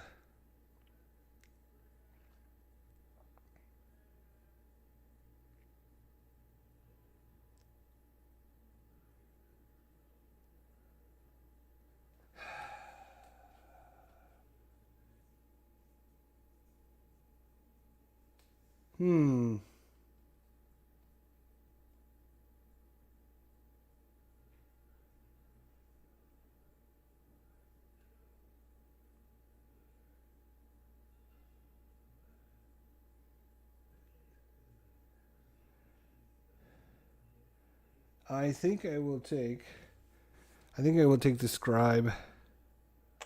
So I will take the 0, he will take the 1. So he's gonna win the matchup if we tie now. Okay. Halfway done. 2 hours in. But we had a lot of setup and everything. So, all right. What do we want first and most importantly? There's a perform an Anubis action right here. Which would be cool. Gain 3 happiness. And when producing resources, gain 3 gold. That could be very helpful. Build more buildings over there would be very helpful. I need to get my happiness up in the red, though. Have to get them up in the red. Because I want to do this. So when I take the Hathor action, I gain a bread.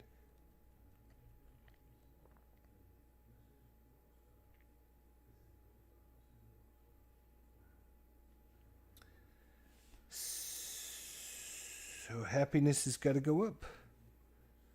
Happiness has got to go up. I'm going to take this minus 1, 2, 3, 4. Yep, this 4 gray. Tainted. 1, 2, 3, 4.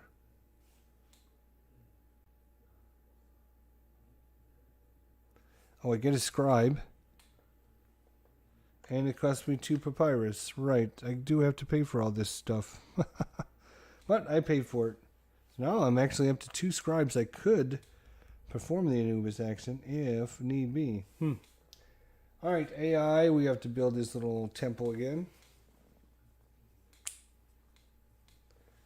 So, I'm just looking around as I shuffle these to see what might be our next goal here. There's no way to build buildings. Unless, of course, you do the Anubis action. I would like to build a statue. A couple of them would be nice, but I need the... Oh, I got plenty of granite now, right. And I need granite for the limestone over there. I need to get limestone so we can do lots of limestoning actions. All right, I will cut. Oops. Come here, you. Put that on top and we'll be done. flip. Ooh, he's going to take this action. Biggest dice is his black 4. And that means he's going to take 2 cards from the highest section. He can only do this section. Oh, no, he's going to take the Anubis. Oh, wait. For scoring, right. I need to score the rest of his cards. I forgot. So he scores 2, 4, 6, 8 points. But his blessings go away. And he keeps this for next turn. So he scores 8 points.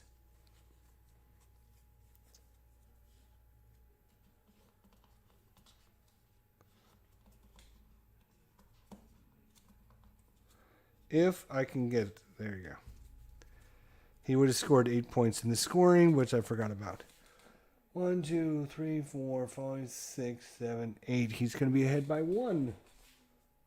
It's 41 to 40.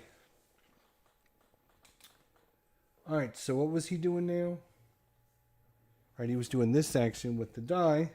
He gets a card. He gets 2 of them, which are going to be these 2 cards. That's why I stopped. Oops.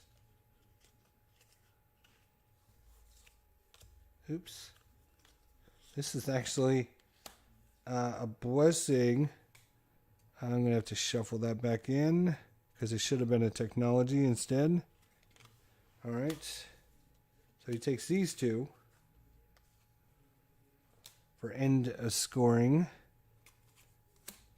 And coming out is, when taking a die, treat as if it was one higher or lower. Technology. During the mat phase, you do not lose victory points for excess taint. Oh, so you can go as negative as much as you want, not have to worry about it. We're actually happier than he is. We have a 5, he has a 4. Ha ha ha.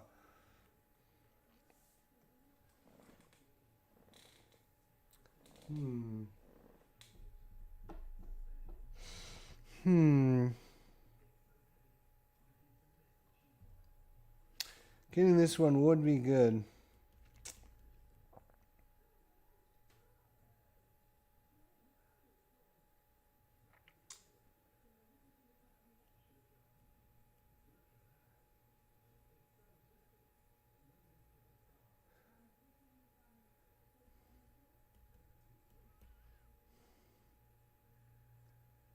I am going to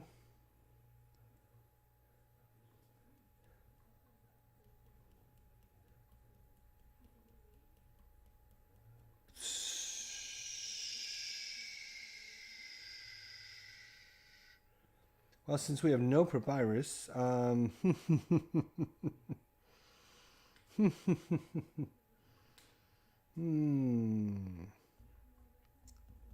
that's not good.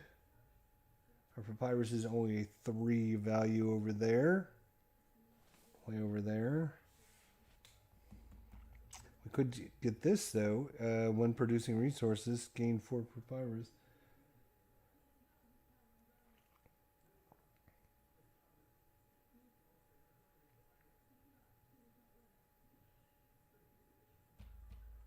I hate wasting turns getting papyrus. I don't want to waste turns.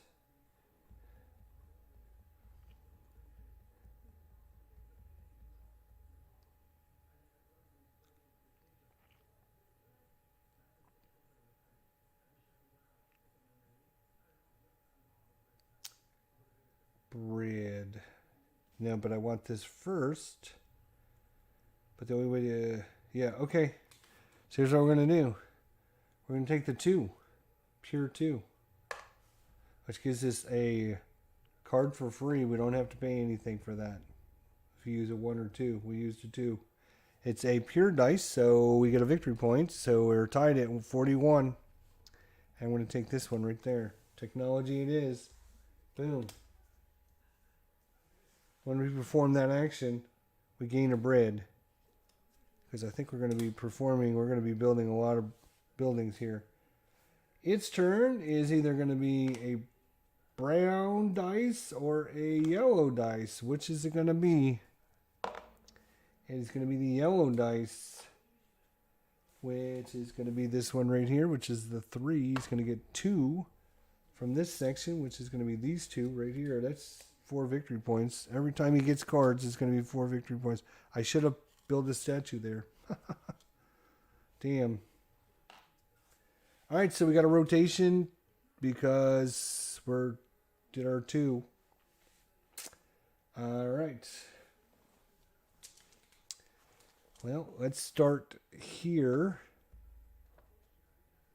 Right here with our 2 dice.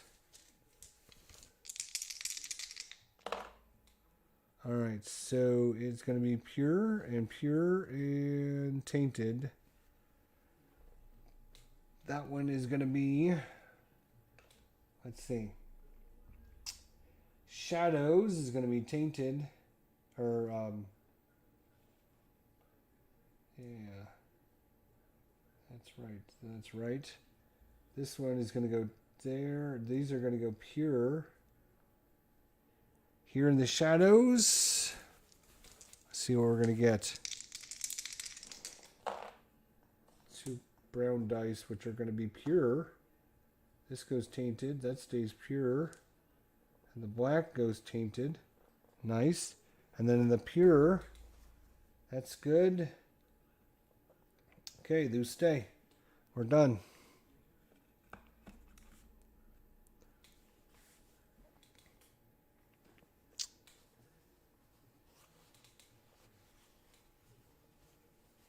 And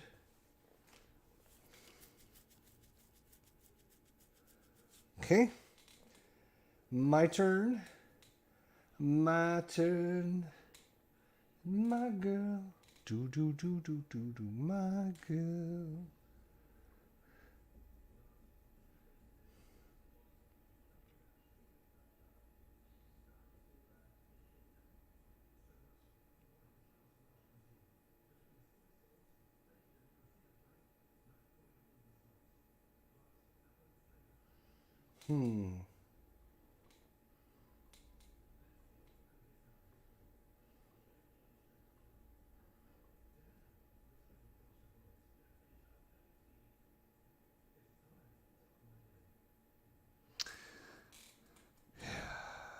Yeah, it doesn't really matter. We're going to take this die right there.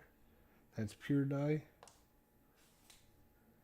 And because it's a pure die, yes, we get a victory point. We're going to build the building. It's going to be 4 resources. 1, 2, 3, 4. 4, I think it's going to be 4 bread. Yes, 1, 2, 3, 4 bread. I think we're going to go here. If I'm not mistaken, let's see.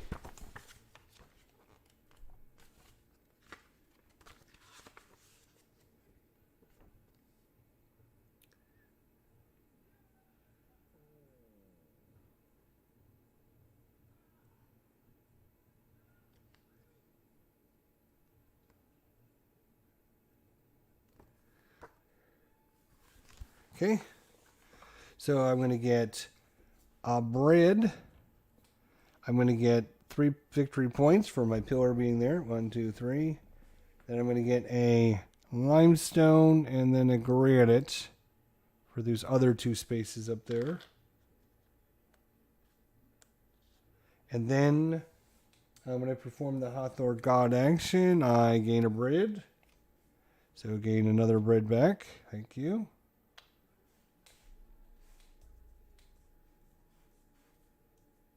And is that all my bonuses? Yes, it is. He's going to do a choice here. Ooh, he's going to take the new action here. Soldiers. He's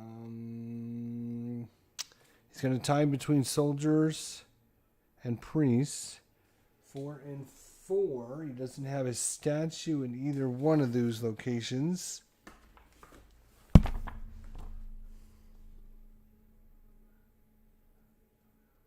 Then choose randomly, I guess. So we'll go even. I will go odd and then even. odd. So it's going to be this guy there. Move those up. And I think that's all he does. He's done.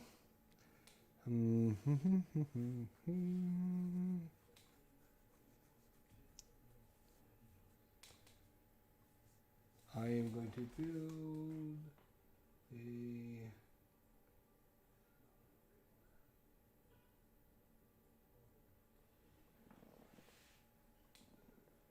Yeah.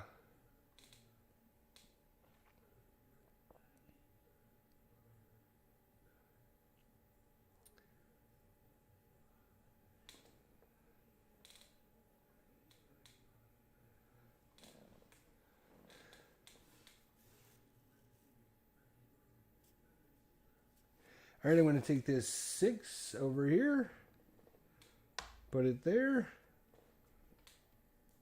So right now I'm going to be 6, 7, 8 for the positive, 10 for the negative. So -2 again. So -2 isn't. It's not going to. I'm not going to win because he'll be at 1. But I won't take any minus. See, I want that 6 because I want to build. I want this. I want this for sure.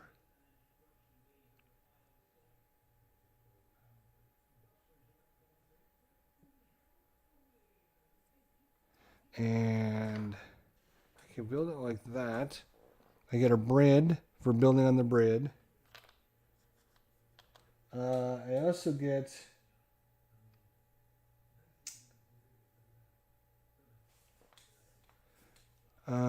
build a pillar adjacent to the edge of a technical complex. I get a resource of my choice, which will be food. I also get a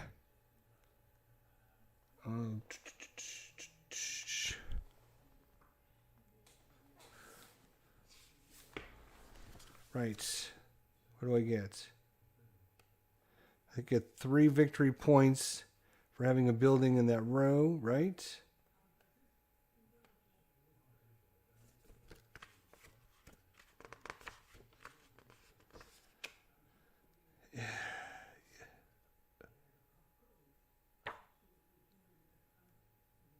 Oh no, I build a pillar. Right, that's the raw action. Raw, dummy. Score 1 victory point per building, regardless of ownership in the same row or column. So that would be... actually, yeah, that's fine. Score 1 victory point for each edge that matches the adjacent edge of a color. Right, so I'm going to score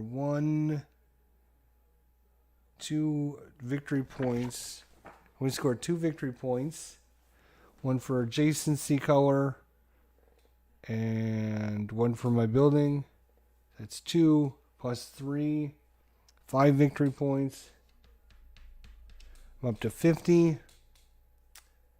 I got my resources for building there.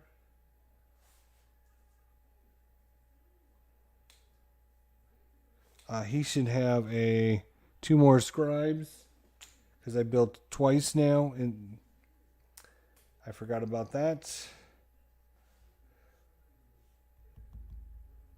that all I get? Oh, I get the bonus, which is 2 gold. So I get 2 gold. That's why I wanted to build it, right, dummy? So 2 gold. Nice. And now we put a new building out. And I'm done.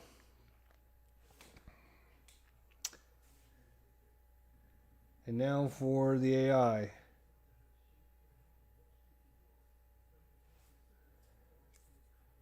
he going to do black? Or he's going to do this action.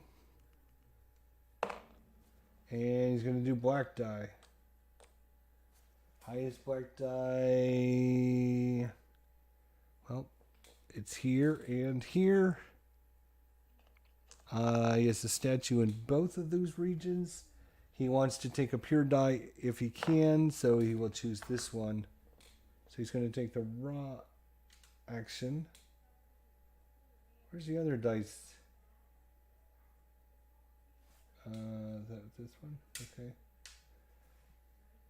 He would take the raw action with the 1.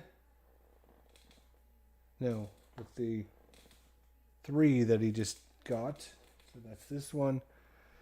Oh, where he has the most victory points. That's going to be interesting.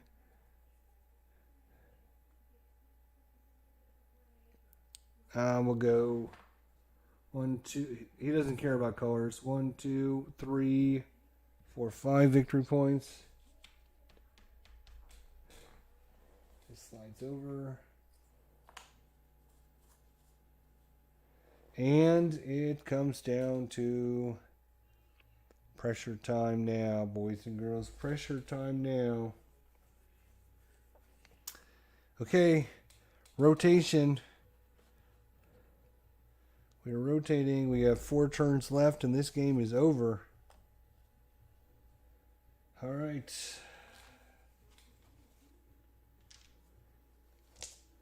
So let's calculate who's first.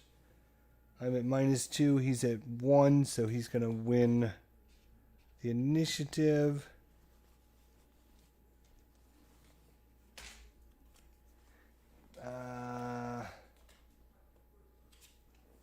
Which means he is going to try to screw me out of anything he can. So he will take the 1 because it's the lowest numbered one.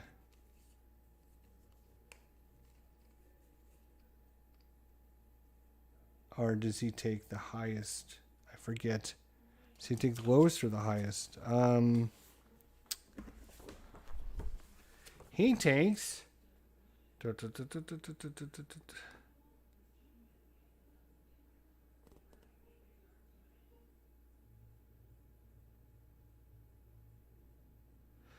He picks the lowest anked value destiny card that has an artifact. So he will take the 1 because there's an artifact for that. So he will take the 1. I would then take the 0, which is going to give me a scribe. So I will take a scribe. Put these aside because we're not going to need them. It'll be over here shortly. All right. We're going to put the dice out. Oh, I don't think I should have built this temple. Damn it. So we did the rotation. So here, 2 dice.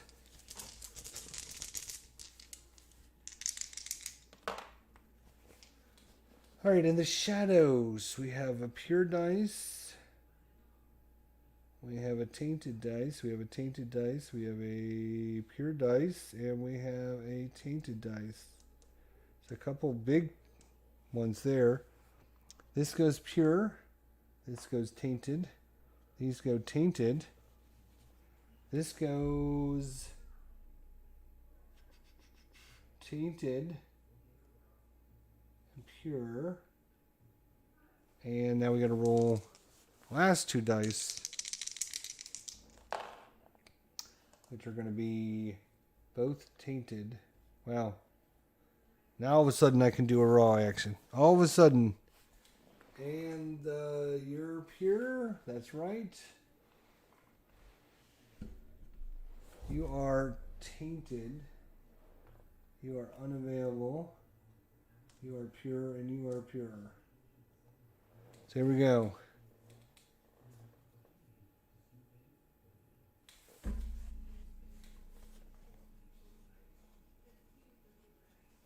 Oops.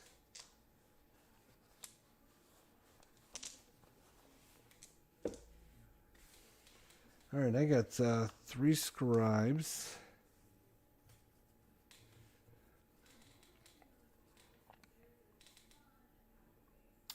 So you have, 4 turns left.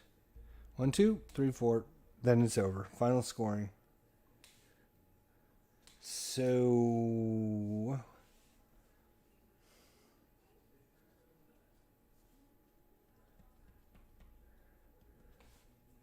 neither one of us got our happiness up at all. Do either one of us? I got food and I've got granite, and there's only one die to build over there, so do I use that die? I would gain 3 population, which I don't really care about. Our population's way up there. We have to worry about our happiness.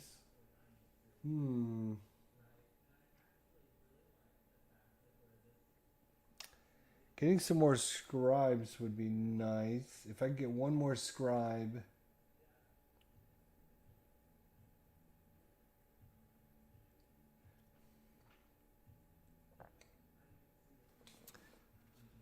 That's 1, 2, 3. I gotta go crazy with the let's see, a green and tan combo would be really good. So you know what? I think we're gonna do an Anubis action actually. Actually, one of these things said when you do an Anubis action, gain 3 victory points right here.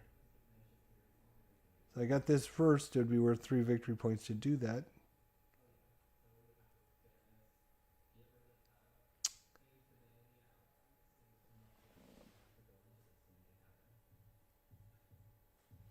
Ooh, what the hell does this symbol mean? P04. Let me read up on that one, and I want to see what this, what the rule is on that. P04.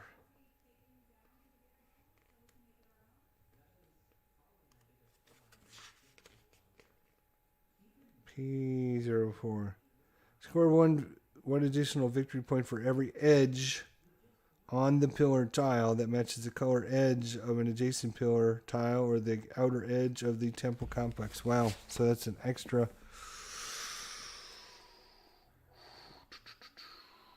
That would score me 1, 2, 3, 4.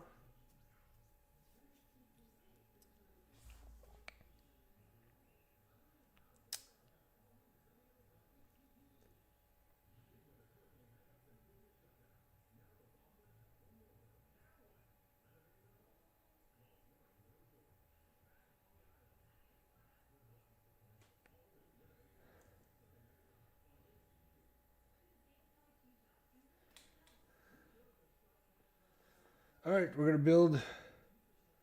build another building.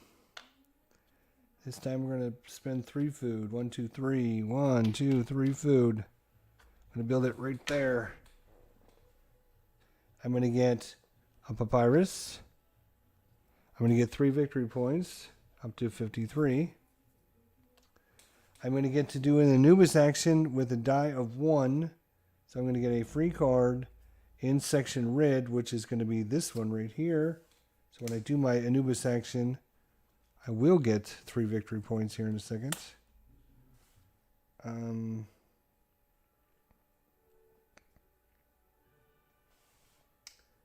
then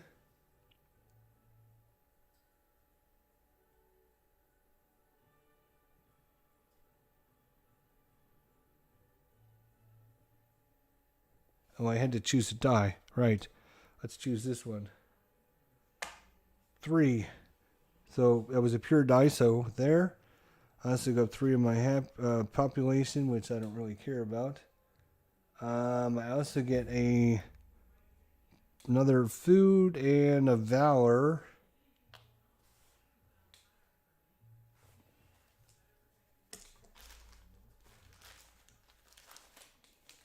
Which I didn't even get out. I know I scored one earlier, but I will take a valor, I guess. If I need it, I'll have it.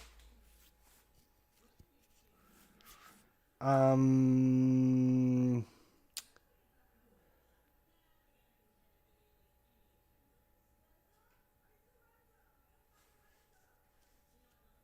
and then I will be done. And the AI will take a black, highest black, which is this one. He's going to build another statue. Damn. A 4 is going to go. Okay, he can do it. He's going to place it right there. And he's done. But that is his 4 statue. That's going to get him a lot of victory points. Damn it.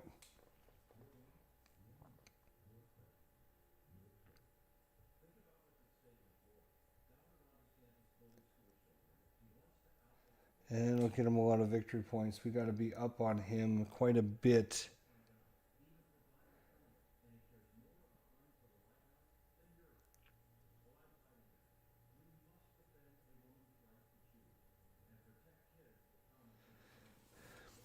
All right, I'm going to take an Anubis action.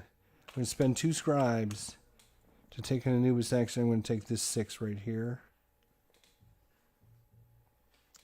And that is a pure dice. So I get a victory point. But it goes down there. All right.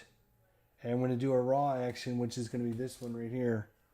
I'm going to place this guy right here.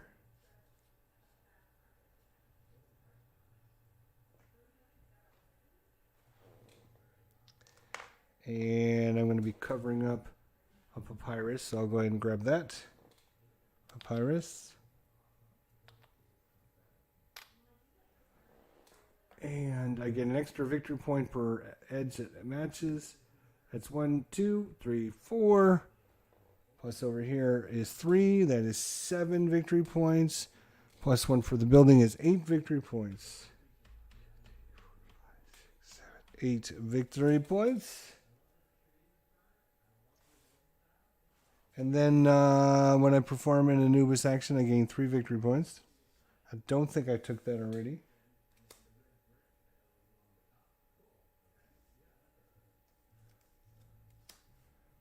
And then when I build a pillar adjacent to the edge of the tile complex, I get 1 resource of my choice.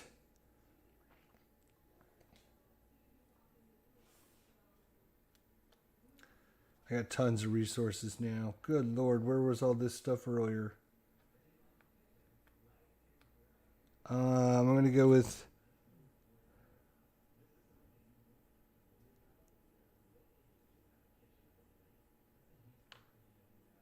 I'm going to go with food. I'm going to have to pay some food at the end of the game. 1, 2, 3. I'm going to be short on food, but I do have some gold, so we should be okay. All right. It's off to the AI. He's either going to do the Beset or the Horus action. He's going to do the Horus action. No, another statue. Good Lord. Highest die is going to be a 4. He always counts the red and the blue one is 1 higher. So this would actually be a 5 for him. 4 is Horus. You can't put it there.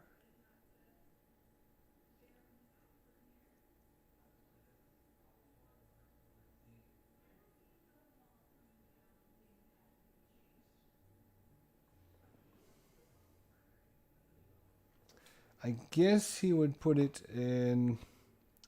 Well, let's see.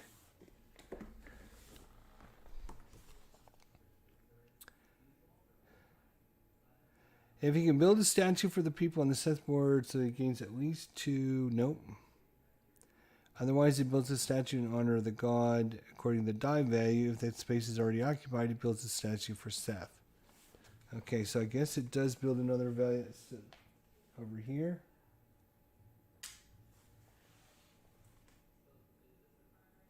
And he's going to get a card.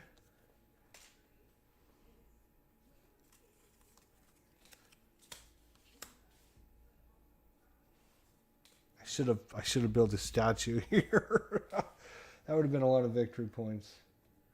Now he's got 5 statues out though. His statues are gonna outdo our pillars over there, I have a feeling. Oh. That's 2, so we gotta rotate. This is it. This is it. Where's our dice bag? Here we are. This is the last go. 2 dice right here. Come on, dice. Give me, there you are. Alright, what do we have? Pure dice. Tainted. Tainted. Tainted. What a nice pure one. For this section, they are tainted. For this section, unavailable, pure, and unavailable. Over there, it's going to be last 2 dice, as we have 2 moves left in the game. Alright, and that it's going to be pure. That's a big score right there. That is a big score. That is a big scorer. I'm doing it. Taking this 5. Tainted 5, unfortunately. And I've got to spin 1, 2, 3 limestone and a 2, 3 limestone and a granite to build this. But man, that's going to fit in right here perfectly. And I get 1, 2, 3 matching edges times 2 is 6 points. Plus this is 3. That's 9 points. 1, 2, 3, 4, 5, 6, 7, 8, 9 points. That is up to 75. That might be the lead we were looking for. That might be the lead we were looking for. And is that everything? Oh, I get the resources that are on there. That's 2 gold. Wow. We are sitting pretty on resources. We have 4 gold. Oh, wait. We're not done. No.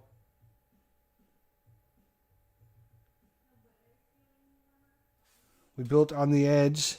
So it gives us a resource of our choice. Food.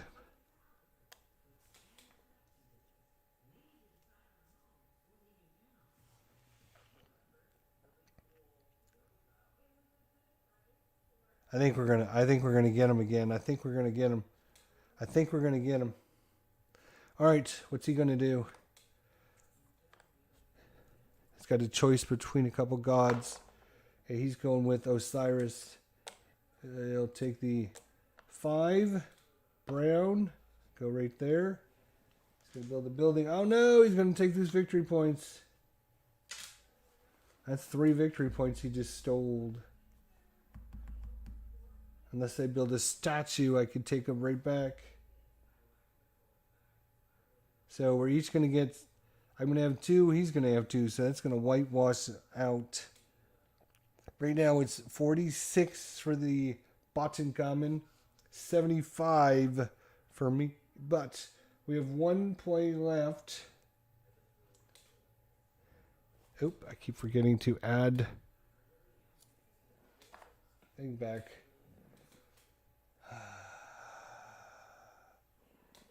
If we had blue, red, green, red, that would be awesome.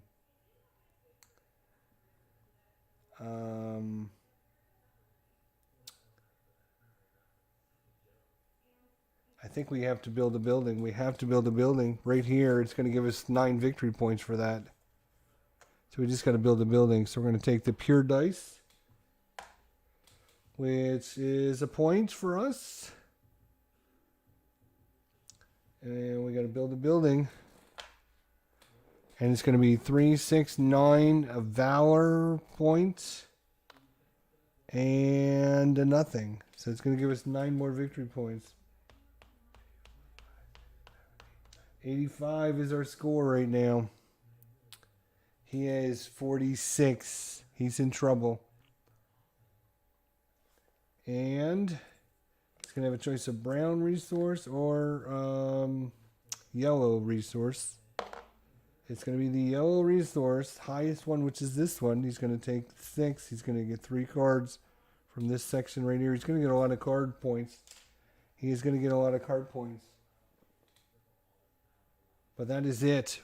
Ching, ching, ching. It's scoring time, my friends. It is scoring time. Okay.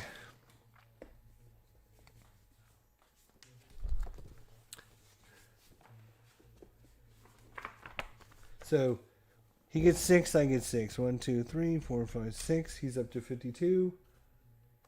1, 2, 3, 4, 5, 6. I'm at 91. We're going right through the scoring section. Here we go. Okay. Each building and statue scores 1 victory point. That is 4 for me. 1, 2, 3, 4. He's got 1. Each pillar scores 1 victory point per building and statue in the same row and column. So this one scores 1. This one scores 2. This one scores 2. This one scores 1. And this one scores 1. So that's 2, 4, 5, 6, 7, 8. No. Let's do that again. My bad.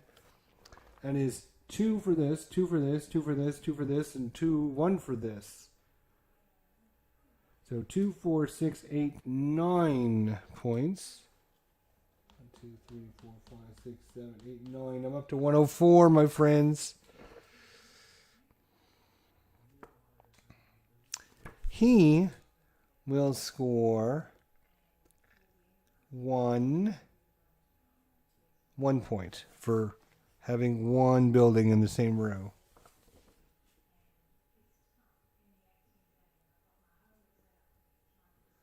All right, he's going to get a lot of points for statues, though. He's got 1, 2, 3, 4, 5 statues out. Yep. 5 statues is 15 points. 6, 7, 8, 9, 10, 11, 12, 13, 14, 15. He's at 69. We have 0 statues out. So 3 victory points per happiness. Neither one of us made anywhere in happiness. Okay, players score victory points visible on their building rows. He gets 2. 1, 2. I get 2. So I'm up to 106. I have to pay my bread now. 2, 3, 4, 5, 6 bread. I have to pay 6 bread.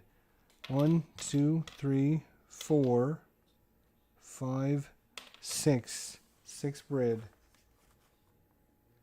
He doesn't have to pay anything. I used up a lot of buildings. I used 8 of my buildings. Wow. Alright, and I get 2 victory points for that. Then I also get my bonus at the end, 2 victory points per pillars. That's 2, 4, 6, 8, 10. And then 2 victory points per building. That's 2, 4, 6, 8. That's 18 more victory points. 18 and 8. That sounds like, what, 26? 126. He's got 71. Really? What else does he score? He's got to score. Oh, he's got points yet.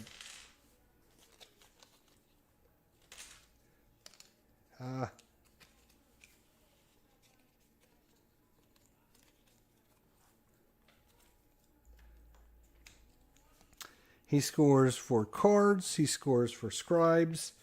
He has 2, 4, 6, 7 scribes, but I probably missed doing this and this about 10 times. So I'm going to give him, he gets, for every 2 scribes, he gets 1 point. So if I missed it, say 10 times, that'd be 5 points. I'm going to give him 5 for that. 1, 2, 3, 4, 5. And then he had 7 there. So that's another 3. We'll give him 1, 2, 3. We'll give him 4 points. We'll round it up for him. He's at 80. I'm at 126. But he's got cards yet. He gets points for these. He gets 2, 4, 6, 8, 10, 12, 14, 16, 18. Nope, 18. He doesn't get anything for that. But he does get them for these. 1 or 2, 4, 6, 8, 10, 12, 14, 16, 18. So 20 points basically. Minus 2 would be 98. So he got quite a jump there. He got quite a jump there. But I think he's running out of points to score. I think he's running out of points to score. I think that was a huge setup for us there. I think that was huge. Let's see what else we have for scoring here.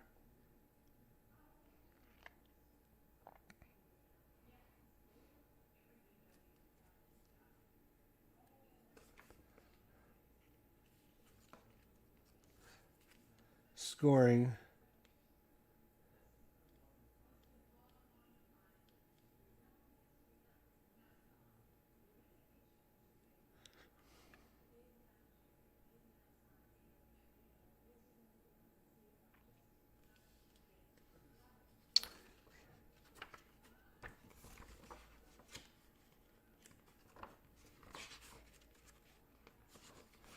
I think that's it. I think that's about it. Trying to make sure I didn't miss anything for scoring, but I don't think I did. Any of the new, like the new... I mean, there's a lot of new scoring over there, but neither one of us did much over there. He did a few things. I didn't do anything. I was focusing in on the temple. And I think that was a wise decision. He would get... at the end, I was minus 2 and he was at 1. So he would have won first place. So he gets another 3 victory points. 1, 2, 3. He's at 101. I'm at 126, so he needs to come up with 25 more points. Or this one goes to Jester. I think that's it. I think we're way up here and he's way back there. I think it's 126 to 101. I think that is a victory for us. I can't think of any other scoring.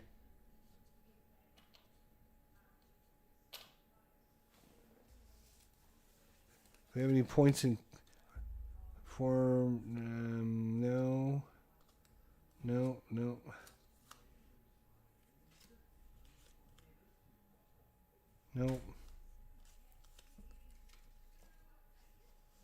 Yep.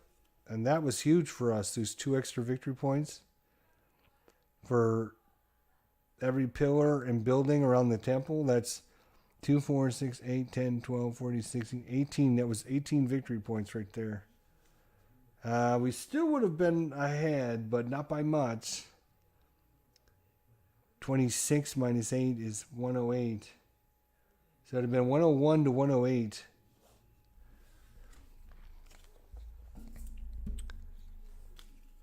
That was a really good game, I think. I think we are doing pretty good with this. Farley learned some good stuff with it. Farley played it pretty well, pretty decently. We got the new stuff in the game, so that was cool. Got to play with all that, although we didn't do much with it, and it just so happens that was because of the way all our special cards and resources came out. Basically, we're like, you need to build stuff at the temple, and so we didn't have a lot of resources to be over here messing around. So, anyways, hopefully you guys enjoyed that. If you liked it, let me know in the comments section down below. If you want to see more, let me know. Plan on doing some more. So, 126, 101, the blue player, which is us. So I've played 4 times so far. The blue players won all 4 times. So the first time I let the AI be blue, and they won because we were just learning the game. And then the next 2 times, we played the blue side and we won. So is it blue? Is it because it's blue, or do you think it's just we're learning and playing better than we did in the beginning? Anyways. 2 hours and 46 minutes. We had about 30 to 40 minutes in the beginning where we talked about the new expansions. We talked about setup. We talked about what we're doing and all that. So, basically it took us about 2 hours. Now, it took us 2 hours to do the first half of the game, and then it only took us 40 minutes to do the next half of the game. So you can see once you get rolling, things are going a little bit faster. It takes you a little while to get things going, but once those last 8 turns, they come by so quick. So thanks everybody for coming by. Again, if you enjoyed it, give us a thumbs up. Let us know. And hopefully we'll see you all soon. So take care, everybody, and watch for more to come. And I hope everybody has a good night. Take care.